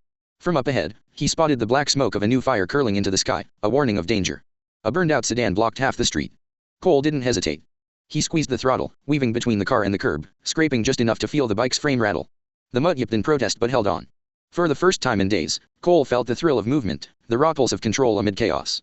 The streets were death traps, but from this vantage, he could choose where to go. One day's walk to the checkpoint could be cut in half, maybe even more, if he could keep his nerve and his hands steady. Every twist, every swerve, every narrow escape was a reminder. Survival wasn't just instinct. It was skill. And today, Cole Maddox had both. Chapter 22: The Roadblock. Cole was making good time. The Harley hummed beneath him like a loyal beast, steady and smooth. He'd been riding for over an hour now, careful but constant. The streets were thinning, fewer buildings, more open ground. Out here, the smoke drifted in long, lazy ribbons over the rooftops, and the only sounds were the wind and the occasional crack of something collapsing in the distance. Every now and then he passed the wreckage of another car, burned out and empty. A few had doors left open, as if their drivers had simply vanished mid-escape. The city was dying quietly, and Cole felt every bit of that silence pressing in. The dog sat behind him, head low, nose twitching. The farther they got from the inner city, the less movement there seemed to be. That should have been comforting. It wasn't. The stillness out here felt wrong, like a calm before something bad. Then he saw it. A roadblock. Two utes parked nose to nose across the bitumen, blocking both lanes.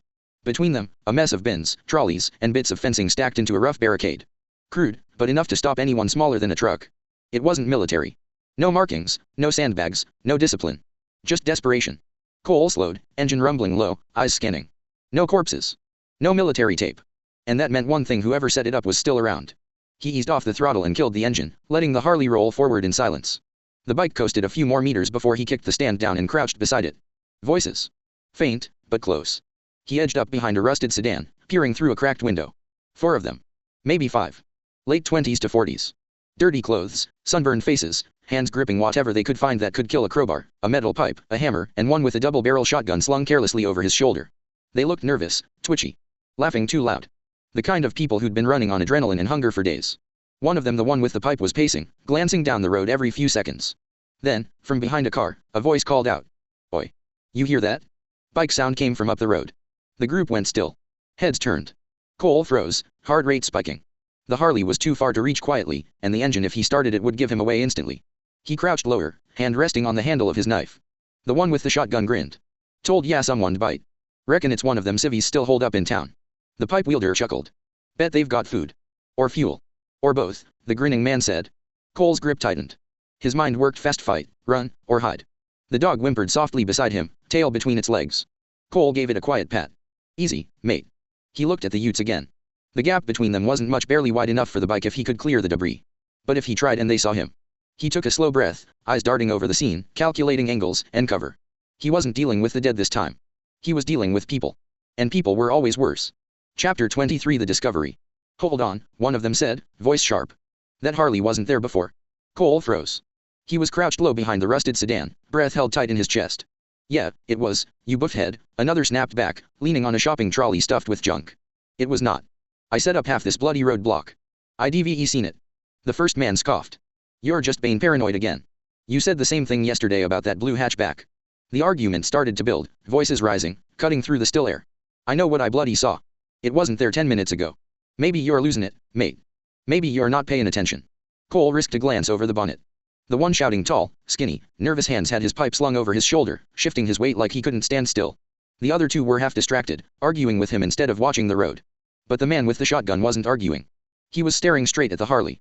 And his face was hard. Cole's pulse hammered. He could see the man's lips move, quiet, but deliberate. Someone's here. That was all it took. The group went still. The tall one stepped forward, scanning the street, eyes darting over the wrecks and bins. "You think someone ditched it?" "Maybe," the shotgun man said. "Or maybe they're watching."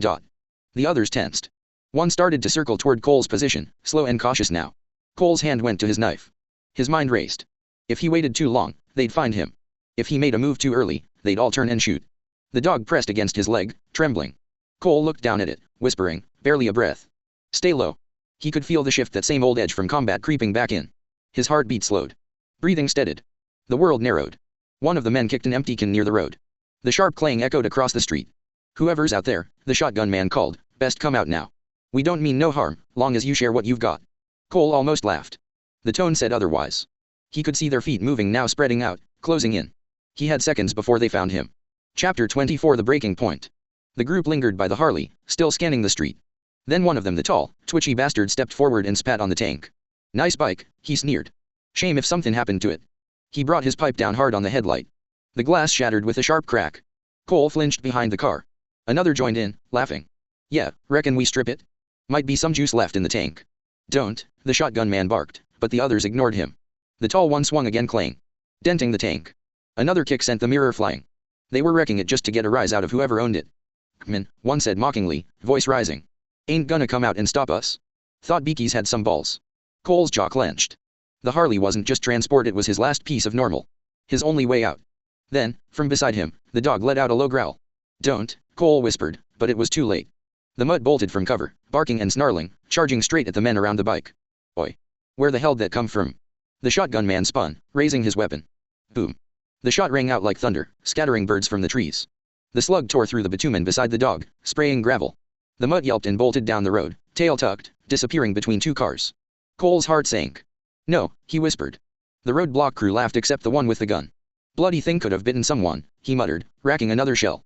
The others kept laughing, swinging at the Harley again, egging each other on. Cole wasn't laughing. He stared at the mangled bike, at the direction the dog had run, at the sneering faces of the men who thought this was a game. That switch in his head, the one he thought he'd buried after discharge, flipped. The soldier was awake again. Chapter 25: The Ghost. Cole rose just high enough to see over the bonnet. The shotgun man stood apart from the others, scanning the street, muttering about the dog. Cole's hand tightened around the dagger's grip, the same blade that had saved him before. He took a slow breath. In out. Everything went quiet. Then thunk. The knife flew. A flash of silver. It buried itself deep between the man's eyes. He dropped instantly, no sound, no twitch, just gone. The others froze. What the fuck? Cole was already gone. He ducked low, slipping out from behind the car, boots silent on the broken road. He moved like he had back in the desert, controlled, unseen. "Where'd that come from?" one yelled, backing up toward the ute. "I don't know. Find him." They split, panic setting in. The sound of boots scuffed across gravel. Someone racked the shotgun, fumbling. Another man swore under his breath. Cole circled wide, keeping low behind a row of burnt-out cars. He could feel his pulse hammering, but his breathing stayed even. Training kicked in. Muscle memory did the rest. He was gone, a shadow in daylight. And before the others could even agree on a direction, they'd already lost him. Cole sprinted across the street, boots thudding on the hot bitumen. He vaulted a tipped-over bin and slipped through the shattered front of a small corner shop, glass crunching underfoot. The smell inside was foul, spoiled fruit, smoke, and rot. He didn't stop to breathe it in. He just kept moving. Behind the counter, he spotted a narrow staircase. He took it 2 steps at a time, coming up into what looked like a small flat above the shop, 1 room, a kitchenette, a couch, and a balcony overlooking the road block. Perfect. He crouched low, staying out of sight as he peered out through the balcony door. From up here, he could see them 3 left. One standing over the dead man with the dagger still buried in his head, another scanning the street with a pipe in hand, and the last one kicking over bins, yelling for him to show himself. Cole ducked back inside. His eyes scanned the room for anything useful. That's when he saw an old landline phone sitting on a wall mount near the kitchen. He grabbed it, yanking the receiver free. The cord stretched, tight and coiled. He gave it 1 sharp pull, ripping it from the socket. The plastic snapped, leaving him with a long, sturdy length of cord. He wrapped it once around his hand, testing the strength. Tough enough. Silent, too. He glanced back toward the balcony, the faint sound of boots crunching glass down below. They were getting closer. Cole crouched behind the wall near the top of the stairs, breathing slow, cord ready in his hands. "Come on, boys," he muttered under his breath, calm and cold. "Let's dance."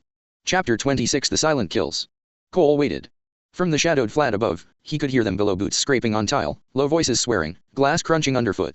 The shotgun man was gone, and now only 3 remained. 2 entered the shop, metal clanging in their hands, while the third stayed outside to keep watch. Perfect. Cole's heartbeat slowed to a crawl.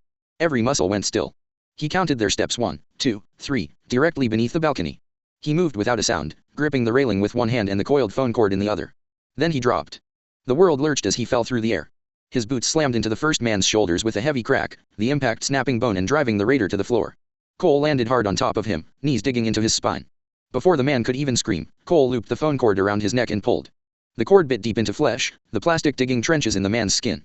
He thrashed, hands clawing at the wire, legs kicking, boots smacking against the tiles. Cole gritted his teeth and yanked harder, feeling the man's windpipe grind under the pressure. His breath came in hot bursts. SHH, Cole hissed through his teeth, pulling tighter. The man's nails tore skin off Cole's forearms, but he didn't stop. He just leaned back, using all his weight. The strangled gasps turned into a wet gurgle. The man's face went purple, eyes bulging, spit and blood bubbling from his mouth.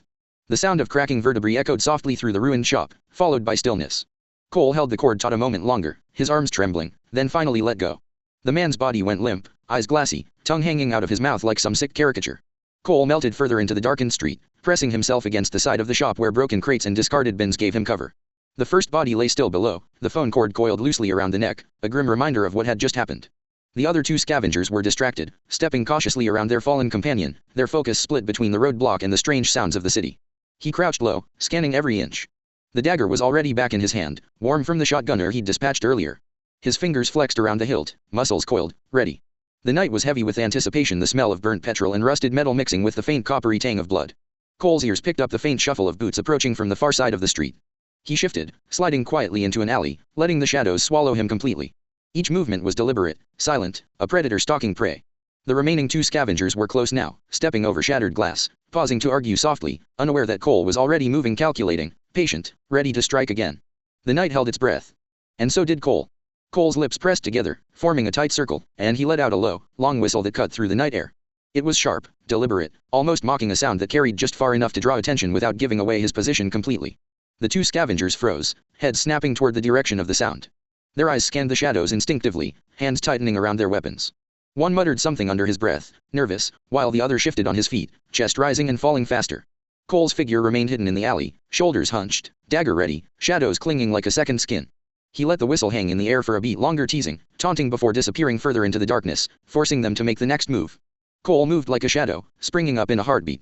Time stretched for a split second, enough for him to catch the glint of metal, the telltale shape of the shotgun now clutched in the hands of the taller scavenger. He drew back his arm, dagger gripped tight, eyes narrowing. Then he let it fly. The blade spun through the air, a deadly arc aimed straight for the man's temple. The scavenger barely had time to react. The dagger struck true, embedding itself with a sickening thunk just between his eyes. He stumbled back, flailing, a choked cry escaping his lips before he collapsed, limbs twitching, lifeless. Cole ducked back into the shadows instantly, breathing hard, eyes scanning for the remaining threat. The dagger lay buried in the scavenger's skull. He would retrieve it later. For now, disappearing into darkness was far more important. Cole melted into the shadows, circling wide. The remaining roadblocker was a chaos of motion, shotgun swinging, voice hoarse from shouting threats into the night. "I know you're here, cunt. Come on out." Each bark of the shotgun echoed across the empty street. Shell casings clinked against the cracked asphalt. The man's aim was wild, spraying bullets at anything that moved, though nothing did. Cole stayed low, pressing himself against walls, slipping between piles of debris. The faint glint of moonlight reflected off his dagger as he retrieved it from the corpse of the second scavenger, swift, silent, practiced. Every step calculated, every breath controlled. He let the man shout and shoot himself into exhaustion. The blockader's wild swings left him exposed in spurts, giving Cole the openings he needed. Patience was his ally tonight. One mistake, one slow glance, and the man would be his next target. Cole's heartbeat was steady now, controlled. The night was his hunting ground, and he was ready. Cole froze for a heartbeat, readying himself to strike. His green eyes scanned the shadows, every muscle coiled like a spring. And then he saw him, the dog. Like a bolt of lightning, the mutt launched itself from the darkness. Every rib, every sinew propelling him forward with terrifying precision. The remaining roadblocker barely had time to react before the animal hit him square on the back. The shotgun went off with a deafening crack, echoing down the empty street. The blast shot into the air, harmlessly, but the force made them both stumble to the ground in a tangle of limbs and flailing metal. Cole's heart slammed against his ribs as he watched the dog gain control. Fangs clamped down on the back of the blockader's neck, teeth sinking into muscle and spine with bone-crushing strength. The man screamed and thrashed, but the dog held firm, targeting the vertebrae with unerring precision. A sickening crunch echoed through the street. The blockader's arms and legs went rigid, then collapsed limply to the asphalt. Blood trickled where the dog had bitten, but the man was still alive, just unable to move. Paralysis had claimed him. Cole exhaled slowly, adrenaline still thrumming in his veins. He crouched down beside the panting dog, voice hoarse but approving, "Good mate, bloody good." The street was silent now, save for the dog's heavy panting. Cole gave the mutt a quick scratch behind the ears before stepping back into the shadows. The danger wasn't gone, just delayed. But for now, they'd survived. Chapter 27: Shadows and Heritage. Cole melted into the darkness, keeping low, the dog moving silently at his side. Behind him, the paralyzed man's curses spat into the night, venomous and raw. "Oi. Yeah, bloody half-caste. Think you can hide from me, eh?" Oh, the man slurred, voice cracking, words drowned in rage and fear. Cole paused, letting the slurs wash over him. They didn't touch him. Not really. The shade of his skin a few tones darker than the rest of his family, a subtle mark of the Yagra blood coursing generations back, was only part of him. His great-grandfather had been a proud man, fierce and unyielding, but also cruel and unforgiving.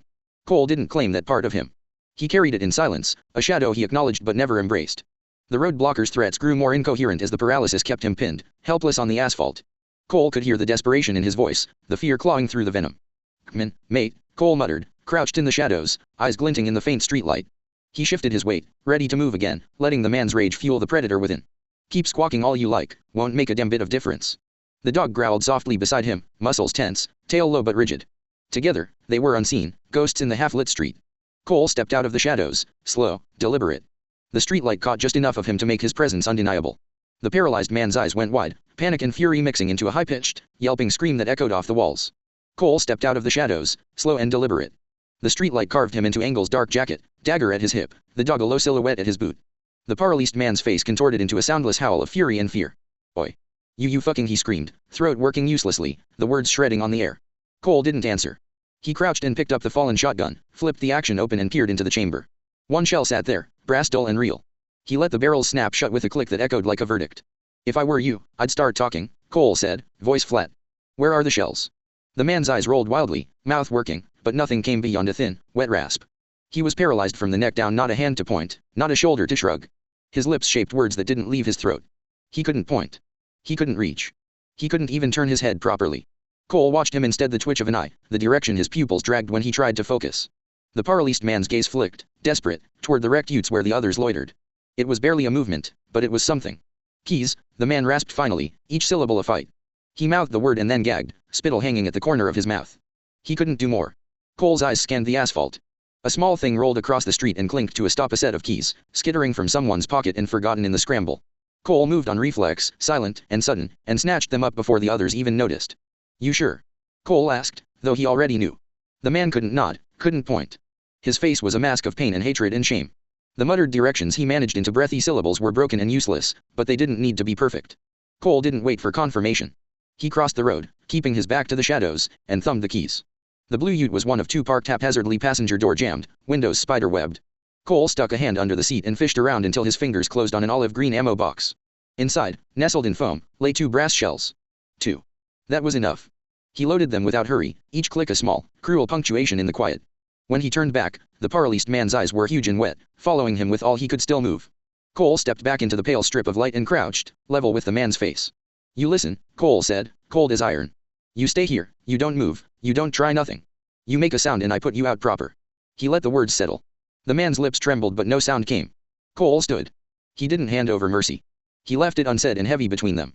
He watched the other two scramble, hauling their wounded companion toward the wrecked ute, and waited until they vanished down the street before he turned away. The dog rubbed against his thigh. Cole slung the Beretta over his shoulder, the weight of it familiar and necessary. He walked into the deeper dark, the road blocked behind him, a smear of bodies, ruined metal, and a lesson learned. Threats and slurs were cheap in a world where someone like him could decide who lived or stayed. Now, if I were you, Cole said, voice low and flat, I'd shut up. All that screaming and shooting's bound to bring some of the dead. The words barely left him before the night answered. At first it was nothing but the city, a distant creak, an owl's cry. Then, faint and wrong, the shuffle, dragging feet, the wet rasp of lungs. A groan rose from the street and multiplied, like someone opening a gate on 100 hungry throats. It came closer, a slow, inevitable tide. The paralyzed man's lips moved. His eyes filled with terror and pleading. Please, mate, please, you gotta. The sound was a cracked, helpless sob. Cole watched him for a beat, the streetlight catching the wet of his eyes.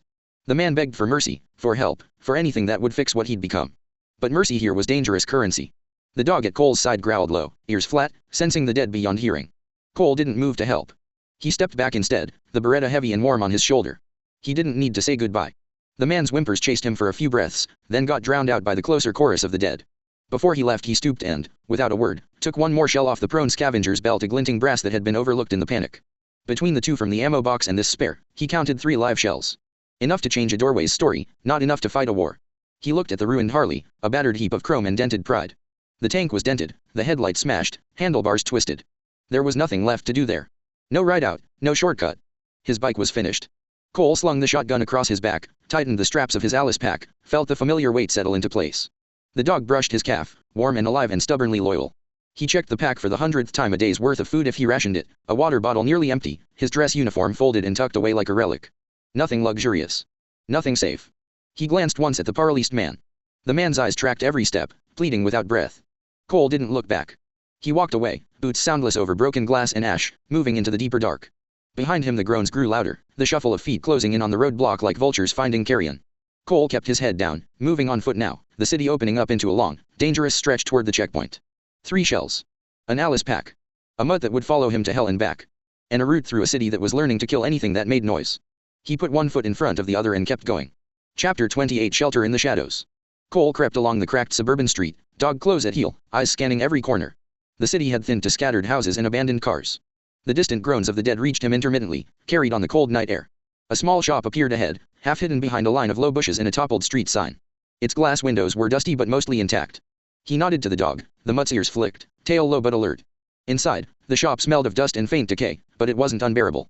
Cole moved through cautiously, checking corners, behind shelves, and under counters. Nothing stirred. No shadows shifted. The space was empty. He scavenged quickly.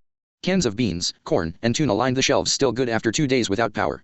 A few cartons of milk and soft cheeses had warmed, some beginning to sour, so he avoided them. Packets of jerky, tins of soda, and bottled water were easy pickings.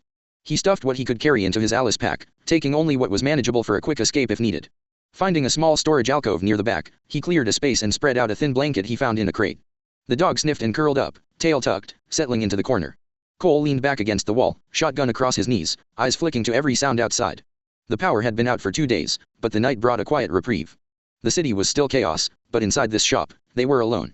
Cole checked his gear one more time: the pack, the shotgun with 3 live shells, and the dog by his side.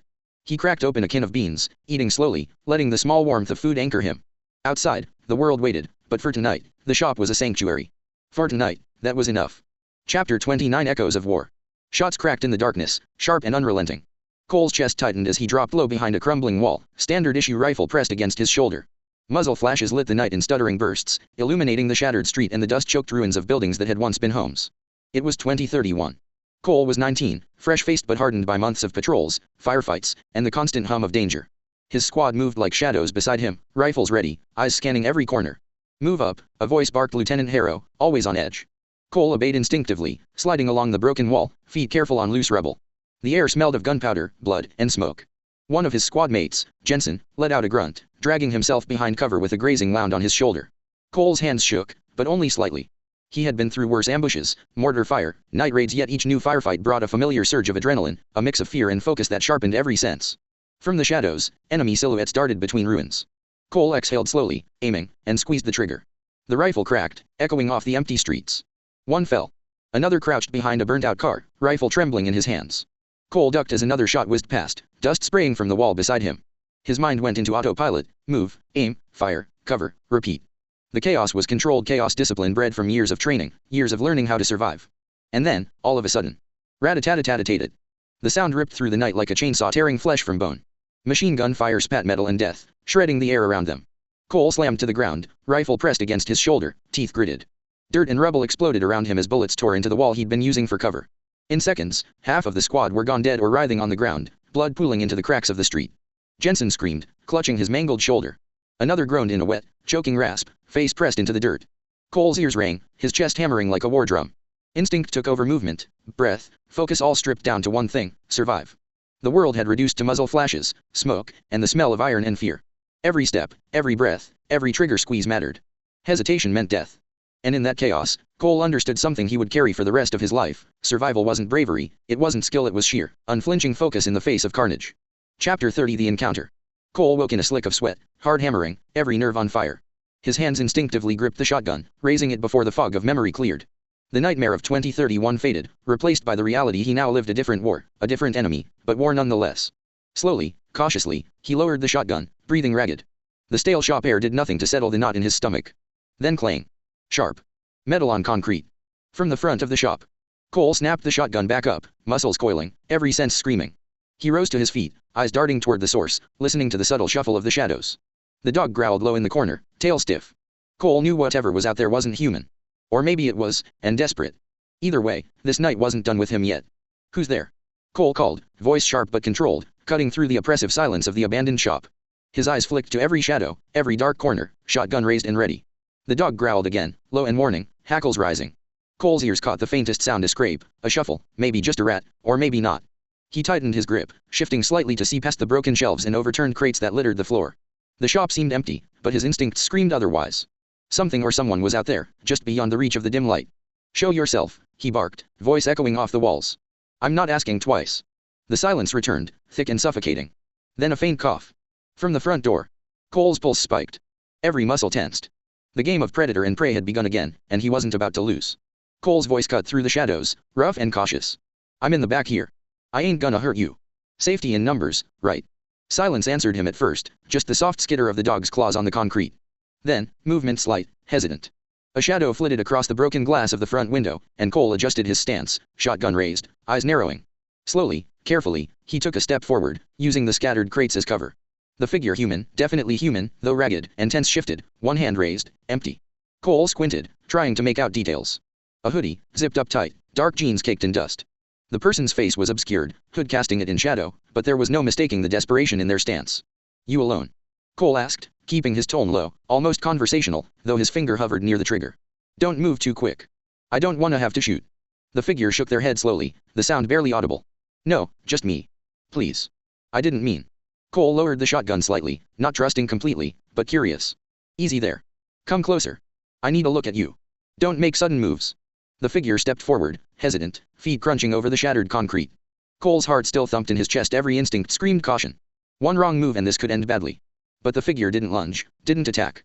Just kept coming, arms slightly raised in a gesture of peace. Cole's eyes caught something glinting under the pale light, a makeshift band on their wrist, frayed rope knotted like a bracelet. Ragged clothes, gaunt face, dirt-streaked hands. A survivor, maybe a kid, or maybe just someone who'd been living rough for a long time. All right, Cole said slowly, easing his stance but keeping the shotgun ready. Sit down over there. Don't touch anything. The figure obeyed immediately, dropping onto an overturned crate, knees drawn to their chest. They swallowed hard, eyes flicking around the shop like it was a cage, every shadow a potential threat. Cole stepped closer, still cautious. Name. The figure hesitated, then whispered, Sam. Sam Harper. Cole studied them. Fear and exhaustion radiated off Sam in waves. Cole let out a slow breath, just enough to release some of the tension coiling in his muscles. All right, Sam. We're gonna figure this out. But you don't make a move I don't see. Understood. Sam nodded quickly, almost desperate in the gesture. Cole's mind raced. Someone else in the shop meant risk, but maybe also a chance. A fragile, fleeting chance at not being alone in the darkness tonight. Outside, the wind moaned, rattling the broken windows, but inside, for the first time that night, Cole felt a tiny spark of something. Not safety. Not yet. But a thread of hope. And for now, that had to be enough. Cole's gaze sharpened. 17, huh? You been out here long? Sam shook their head quickly, eyes wide. No, only 6 days. I got separated, it all happened so fast. Their voice trembled, each word clipped and breathless. Everything, people, they changed. I ran. Just ran. Cole studied them, noting the raw panic, the dirt smeared across their face, the hoodie soaked in sweat from hiding and running. 6 days. That was nothing, yet it could feel like an eternity when the world flipped upside down overnight. All right, Cole said slowly, keeping his tone calm but firm. You stuck with me for now. We keep low, keep quiet. Safety in numbers, like I said. Sam nodded eagerly, relief washing over their tense features. Why yeah. I won't slow you down. Cole gave a tight nod. Good. Now, tell me what you've seen out there. Anything moving, anyone, or anything else I need to know about. Sam swallowed hard and glanced toward the front of the shop, voice barely a whisper. People, some, fighting, screaming, and... I saw things, not like us. Cole's chest tightened. Things, huh? His grip on the shotgun tightened slightly. All right. Stay close. And don't make a sound unless I tell you to. The dog growled low again, tail stiff, ears pricked. Outside, the world had already gone sideways and Cole knew that even 6 days in, the real nightmare was just beginning. Chapter 31, back on the road. By midday, the sun hammered down, relentless and unforgiving. Heat shimmered off the cracked asphalt of the abandoned highway, the kind of heat that made the air feel heavy, sticky, like it was trying to suffocate them both. Cole wiped sweat from his brow, scanning the road ahead while keeping a cautious eye on Sam. Sam trudged behind him, shoulders slumped, the hoodie clinging to his back, his face pale beneath the grime and sweat. Cole had tried, subtly at first, then more directly, to get Sam to talk. But the kid's mouth was practically glued shut, answering only the barest necessities, like a prisoner waiting for release rather than a teammate moving forward. Cole grimaced. Not that they were really teammates. Not yet. Just two survivors stuck on the same stretch of road, both relying on luck, speed, and maybe a little instinct to make it through.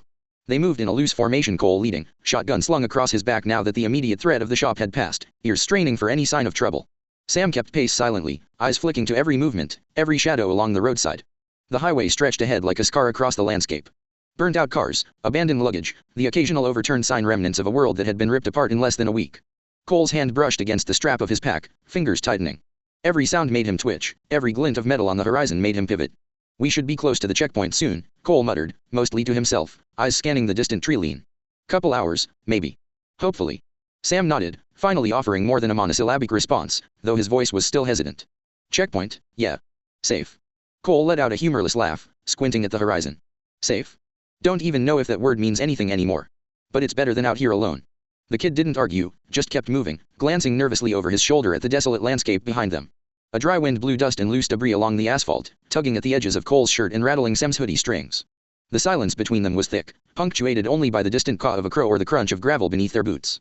Cole knew the checkpoint wasn't a guarantee of safety. Nothing was, not anymore. But it was a goal, a place to aim for, a line in the sand they could keep moving toward.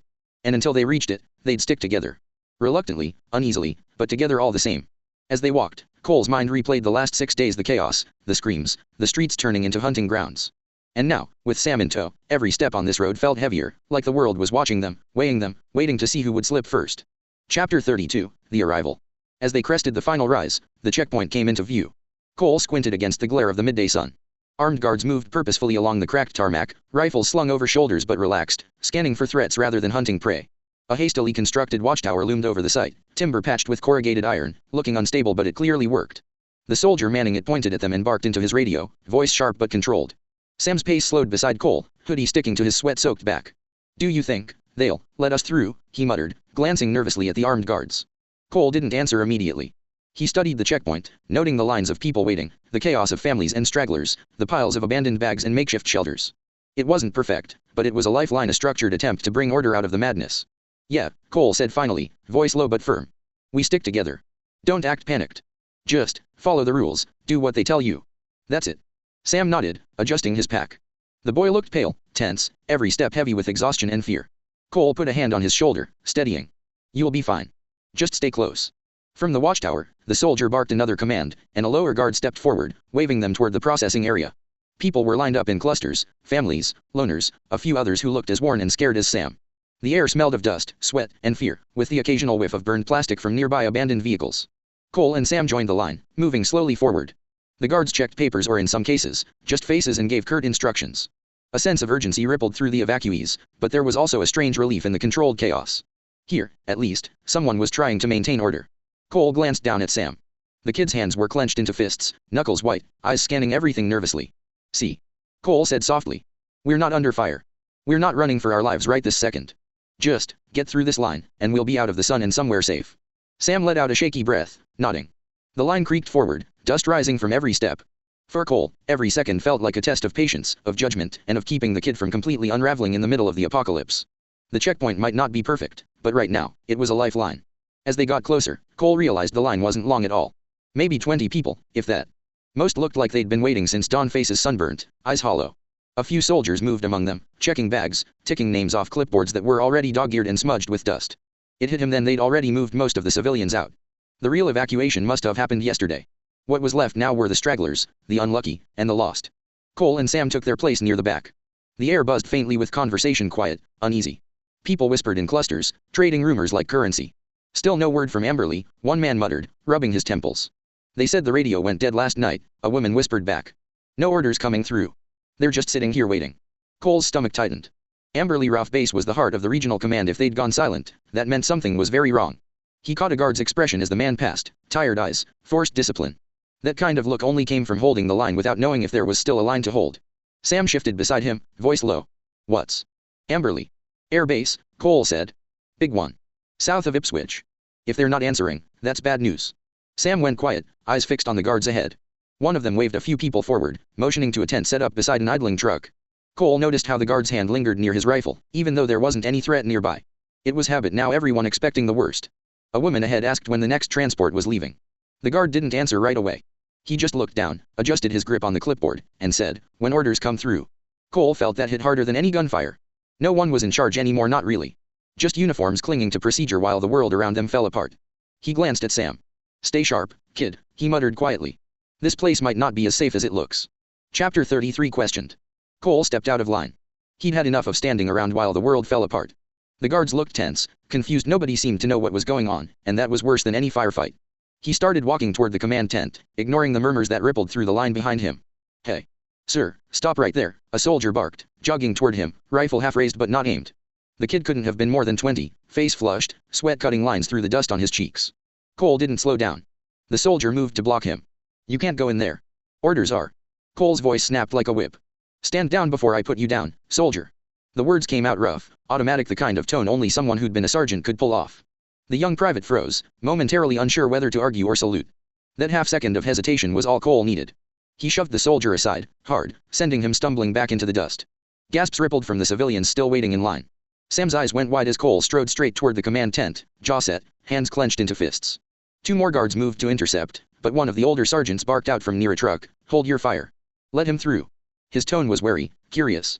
The man's eyes followed Cole with recognition. That kind of posture, that kind of authority, didn't come from nowhere. Cole yanked open the flap of the command tent. Inside, a single oscillating fan stirred the stifling air. Maps were pinned to a folding table, radio equipment scattered everywhere, static hissing through the speakers. 3 officers stood hunched over a map of southern Queensland, their faces lined with exhaustion. Cole stopped in front of them. "What the hell's going on here?" he demanded. "You've got civilians waiting for orders that aren't coming, no contact with Amberley, and no damn leadership. Who's in charge?" One of the officers, a captain by his patches, straightened slowly. His eyes locked on Cole, sharp, tired, but still carrying that flicker of recognition. "Name and rank, soldier." Cole's chest rose with authority. "Sergeant Cole Maddox, sir. 42nd Infantry. Retired." The captain's eyes narrowed, scanning Cole up and down. Recognition flitted across his tired face. "Sergeant, right. You don't just stroll into a command tent like you own the place." Cole crossed his arms. "Then maybe someone should start acting like they own it. Because from out there, it looks like this checkpoint's about to come apart at the seams." The captain's jaw tightened. The radio crackled again, faint voices breaking through for half a second before vanishing into static. He looked at the map, then back at Cole. "You're not wrong." Cole slapped a file down onto the folding table, the edges rattling against the scattered maps and radios. The officers glanced at it, then at him, curiosity and skepticism etched into their faces. He didn't wait for them to ask.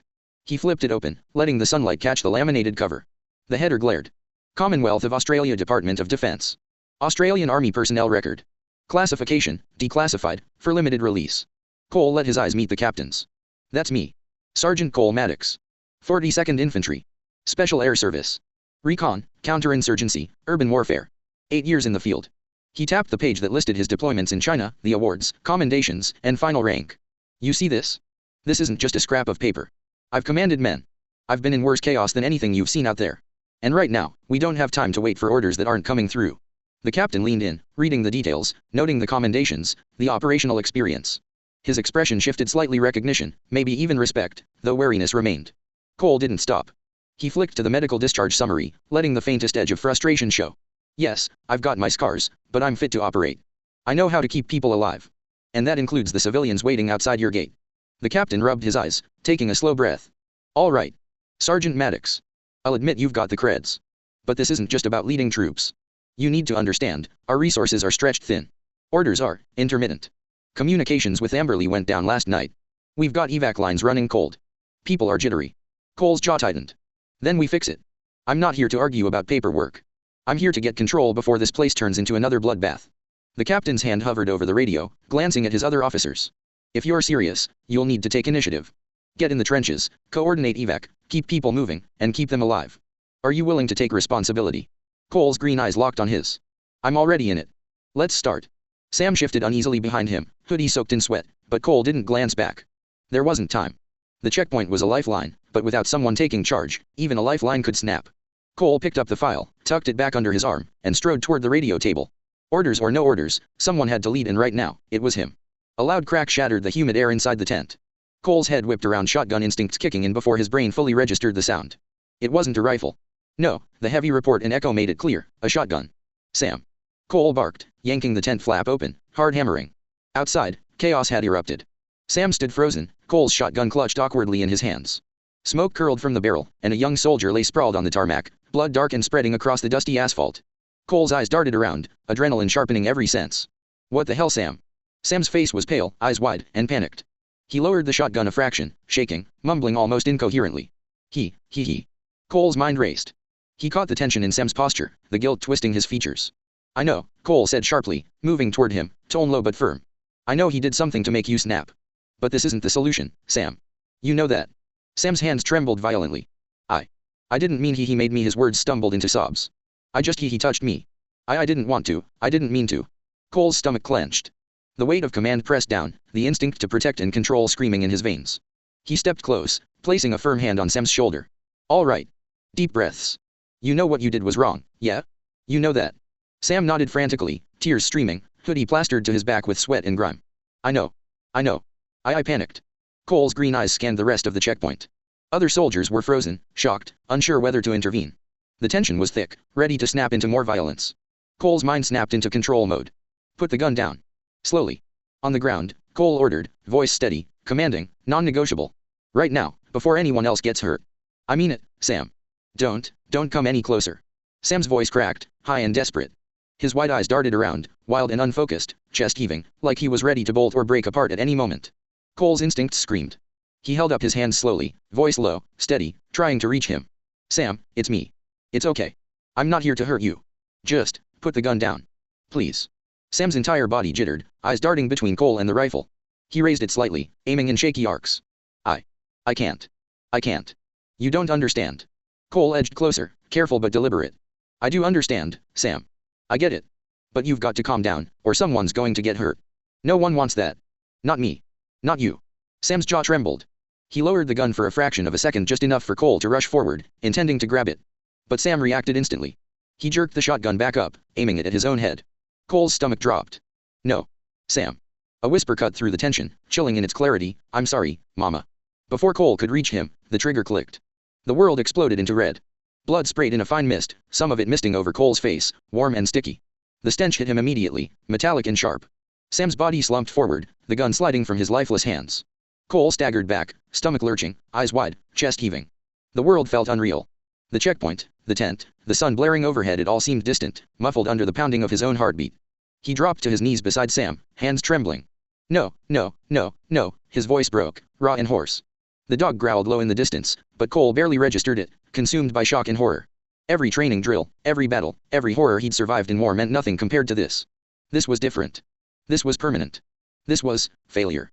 Cole's fingers brushed Sam's hair, now slick with blood. Green eyes, wide with fear, now forever still. The whispered apology echoed in Cole's mind, I'm sorry, Mama. And for the first time since the world went mad, Cole felt utterly helpless. Chapter 34, Command in Chaos. Cole sat on a bunk, shoulders slumped, head heavy. His ears rang, high and persistent, drowning out everything else. The fluorescent light above flickered, throwing chaotic shadows across the walls. His vision blurred, a combination of shock, exhaustion, and the blood smeared across his face. He kept replaying the moment over and over, the shotgun's deafening crack, Sam's head snapping back, the warm spray of blood misting over him. Every detail burned itself into his memory. And then the old ghosts came back, the eyeless Chinese soldier in 2037, the screams of his squad mates being cut down, the chaos and horror of combat that had defined his life for so long. All of it collided with Sam's death, creating a montage that left him nauseous and trembling. Mr. Maddox, sir, hey, are you?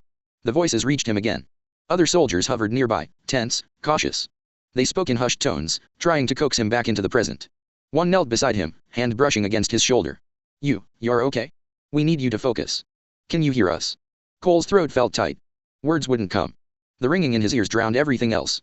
He could barely process the room around him, the flickering light, the maps pinned to walls, the hum of radios. Another voice, firmer, sharper, Cole. Can you focus?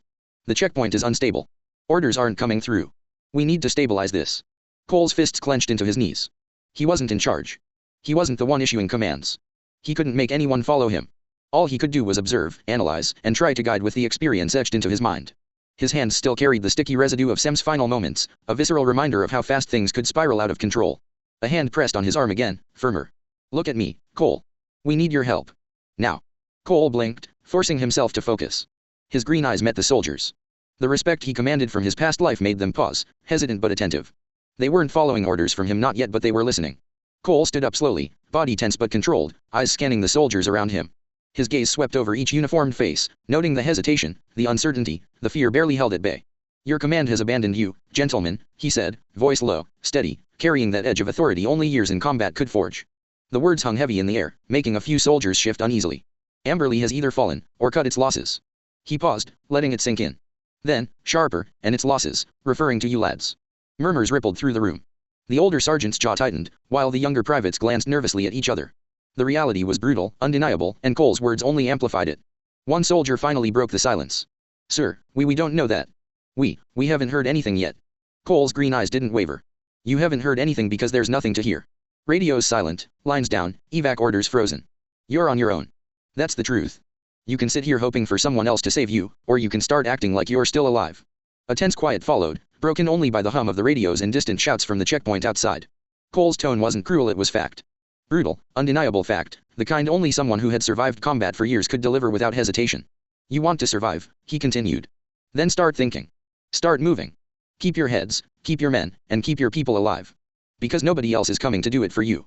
The soldiers looked at him differently now, wary, uneasy, but listening. Not because he gave orders, but because he knew what he was talking about. Experience had a weight words alone couldn't carry. Cole took a breath, letting the silence settle. The room was tense, charged, and he knew it wouldn't take much to spark panic or chaos. But if they were smart, if they were even halfway competent, they'd listen. And for the first time since entering the tent, Cole felt the tiniest sliver of control, not because he commanded, but because they knew he had survived worse, and right now, that might be all that mattered. Now take me to your captain. Young Corporal snapped to attention at Cole's command, eyes flicking between his booted feet and Cole's face. He swallowed, voice thin. Why yes, Sergeant. Right away. But before the kid could move, the older sergeant who'd shouted earlier stepped forward, rubbing the bridge of his nose. He gave Cole a hard look, equal parts caution and reluctant respect. You don't just order men around here, Maddox, he said quietly. But, come on. I'll take you to the captain. They moved through the bustle of the tent, radio operators hunched over dead gear, a medic wiping down a stretcher, maps folded into tired creases. Men and women glanced up as they passed, whispers trailing like smoke. Cole's name carried weight. It made some faces turn hopeful, made others tighten their jaws. At the command table the captain sat, head bowed over a map, fingers tapping through a chain of static on an old handset. When Cole and the sergeant approached, the captain looked up, irritation hardening into guarded curiosity when he recognized the dossier tucked under Cole's arm. You again, he said. You're persistent, Sergeant. Cole didn't smile. You've got evac lines frozen. Radio's dead. Amberly's silent. People outside are waiting and bleeding patients dry. I told your lads the truth, you need to move. I can help you move them. The captain studied him for a beat, then the older sergeant gave a small, decisive nod. Fine. But you operate under my command while you're in this tent. You follow orders, or you leave. Cole met the captain's gaze, unflinching. Understood. I'll take direction. But I'm not waiting on a miracle. The captain stood, folding the map and gesturing to a stool. Then start. Tell me what you do. Outside, the murmur of the checkpoint rose like distant surf. Inside the tent, for the first time in hours, a plan began to take shape. Chapter 35, Hold the line. Now. Take me to your captain, barked Cole. A young corporal snapped to attention at Cole's command, eyes flicking between his booted feet and Cole's face. He swallowed, voice thin. Why yes, Sergeant. Right away. But before the kid could move, the older sergeant who'd shouted earlier stepped forward, rubbing the bridge of his nose. He gave Cole a hard look, equal parts caution and reluctant respect. You don't just order men around here, Maddox, he said quietly. But, come on. I'll take you to the captain. They moved through the bustle of the tent, radio operators hunched over dead gear, a medic wiping down a stretcher, maps folded into tired creases. Men and women glanced up as they passed, whispers trailing like smoke. Cole's name carried weight. It made some faces turn hopeful, made others tighten their jaws. At the command table the captain sat, head bowed over a map, fingers tapping through a chain of static on an old handset. When Cole and the sergeant approached, the captain looked up, irritation hardening into guarded curiosity when he recognized the dossier tucked under Cole's arm. You again, he said. You're persistent, Sergeant. Cole didn't smile. You've got evac lines frozen. Radio's dead. Amberly's silent. People outside are waiting and bleeding patients dry. I told your lads the truth, you need to move. I can help you move them. The captain studied him for a beat, then the older sergeant gave a small, decisive nod. Fine. But you operate under my command while you're in this tent. You follow orders, or you leave. Cole met the captain's gaze, unflinching. Understood. I'll take direction. But I'm not waiting on a miracle. The captain stood, folding the map and gesturing to a stool. Then start. Tell me what you do. Outside, the murmur of the checkpoint rose like distant surf. Inside the tent, for the first time in hours, a plan began to take shape. Cole's voice dropped until it was a hard whisper, every syllable measured. This isn't safe. Once people know this place here is no longer safe, not only will people in here riot, but folks who aren't here yet will come to take what you have. Believe me, I've seen it. The tent went quieter than the static on the radios. Faces around the map tightened, a young private swallowed and looked away. The captain's jaw worked slowly, anger and worry warring across his features. You're painting a worst case, Sergeant, he said at last, trying to keep the rebuke even. We're doing what we can. Cole cut him off, calm but relentless. Worst case is already walking up the road. You don't get to hope it won't happen just because you can't face the thought. He tapped a finger on the table, hard enough to make the maps jump. Lock the perimeter. Double the watch on the approaches. Get a runner to take a manifest of who's here, names, numbers, what they can carry. Ration the water and meds. Put civilians in the center where you can shelter them, and post armed teams on the exits. And if anyone gets violent you contain, don't shoot the lot. You lose control when you start killing your own.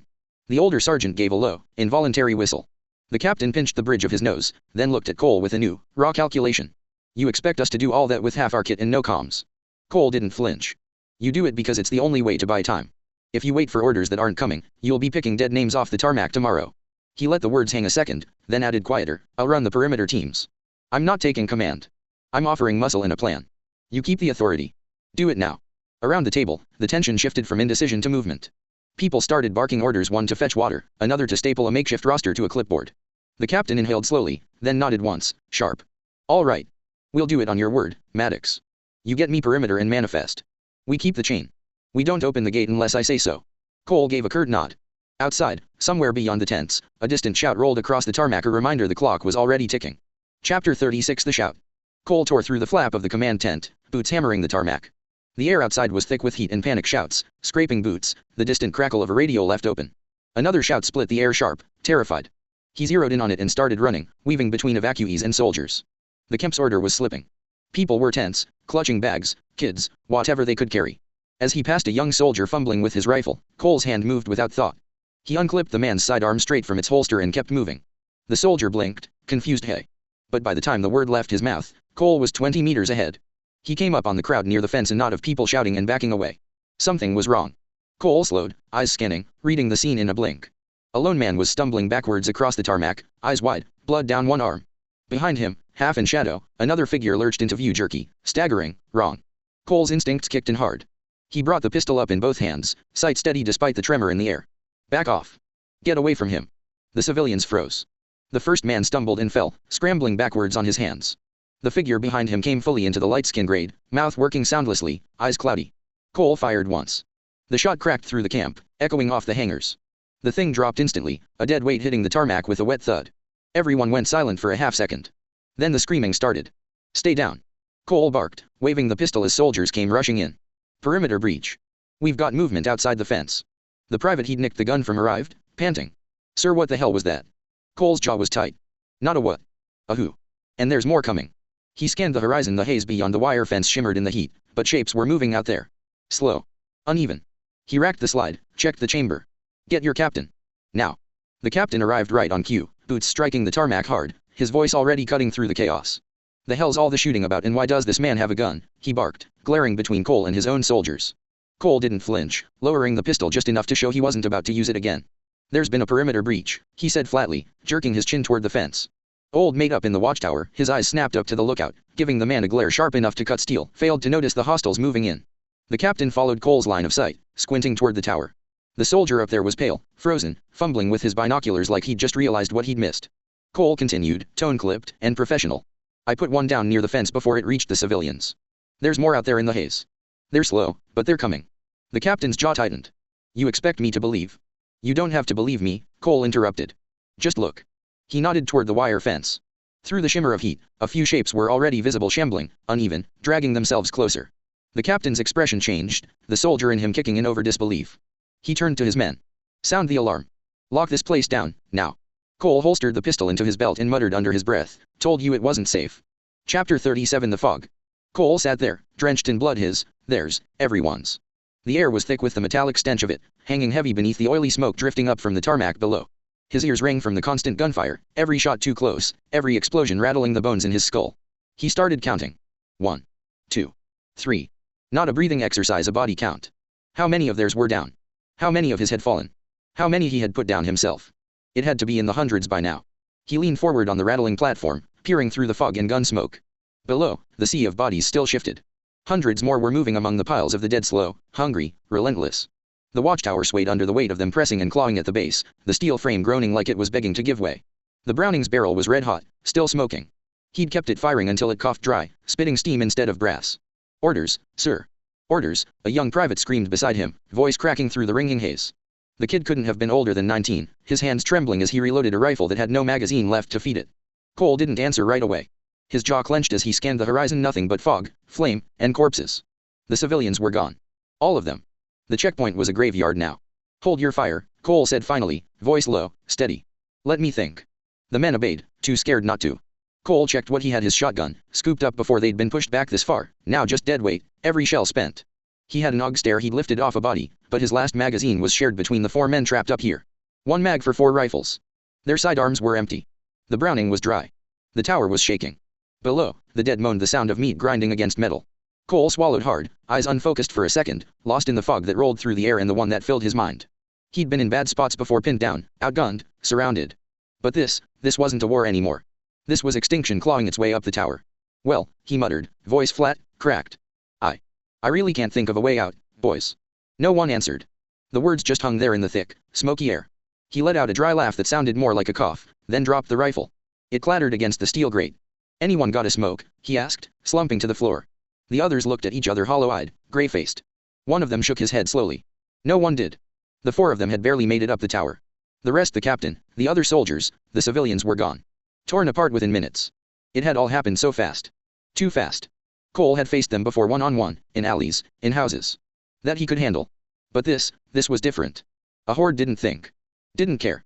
Didn't stop. They didn't break when one of them fell. Didn't retreat. Didn't feel fear. They just kept coming. Cole rubbed at his temple, eyes half-lidded, feeling the weight of it all pressing down on him harder than the tower's sway. Didn't think it'd end like this, he murmured, mostly to himself. Not here. Not like this. Below them, the moaning rose again, louder, closer, hungrier. Cole stared through the steel grate at the writhing mass below, his voice low but steady, carrying over the wind. "That noise down there," he said, jerking his chin toward the horde, "it's only gonna draw more.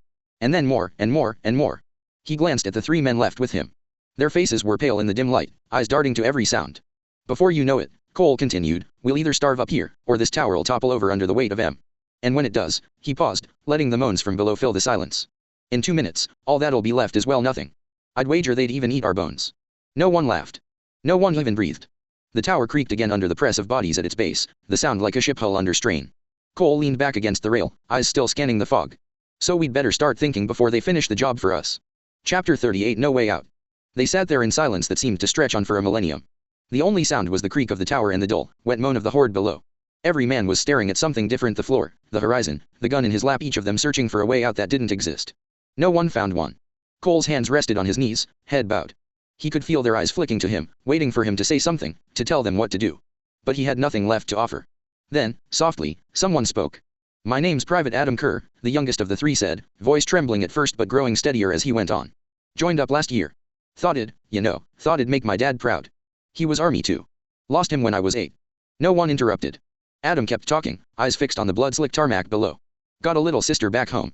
She's 14. Promised her I'd write every week, but," he gave a weak laugh. "Guess that's not happening anymore." His words weren't just words, they were everything he'd never said, spilling out now because there was nothing left to lose. "I signed up to serve. I signed up to help people," Adam went on, tears cutting tracks through the grime on his cheeks. "I didn't sign up for this." The other two soldiers stared at him, hollow-eyed, each of them thinking their own silent confessions but too numb to speak. Cole sat there, jaw tight, eyes on the horizon. The kid's voice was a knife twisting in his chest. He'd heard deathbed confessions before, but never stacked in a swaying metal cage surrounded by hell. Down below, the moaning swelled, like the dead themselves were listening. Another voice cut through the suffocating silence, low at first, barely audible over the creak of the tower. "My name's Jensen," the second soldier muttered, shoulders hunched. I joined up to get away from my old life. Small town, dead-end jobs, fights with my old man. Thought the army'd give me purpose, a place where I mattered." He swallowed hard, eyes flicking to the tarmac below, then back to the fog-shrouded horizon. "Got a wife. She's pregnant. Never told her half the things I've done, never wanted to. Thought I'd have time to fix it all. Guess I don't." His hands trembled as he fiddled with the strap of his rifle. "I'm not ready to go, but I can feel it. Down there, it's coming for us.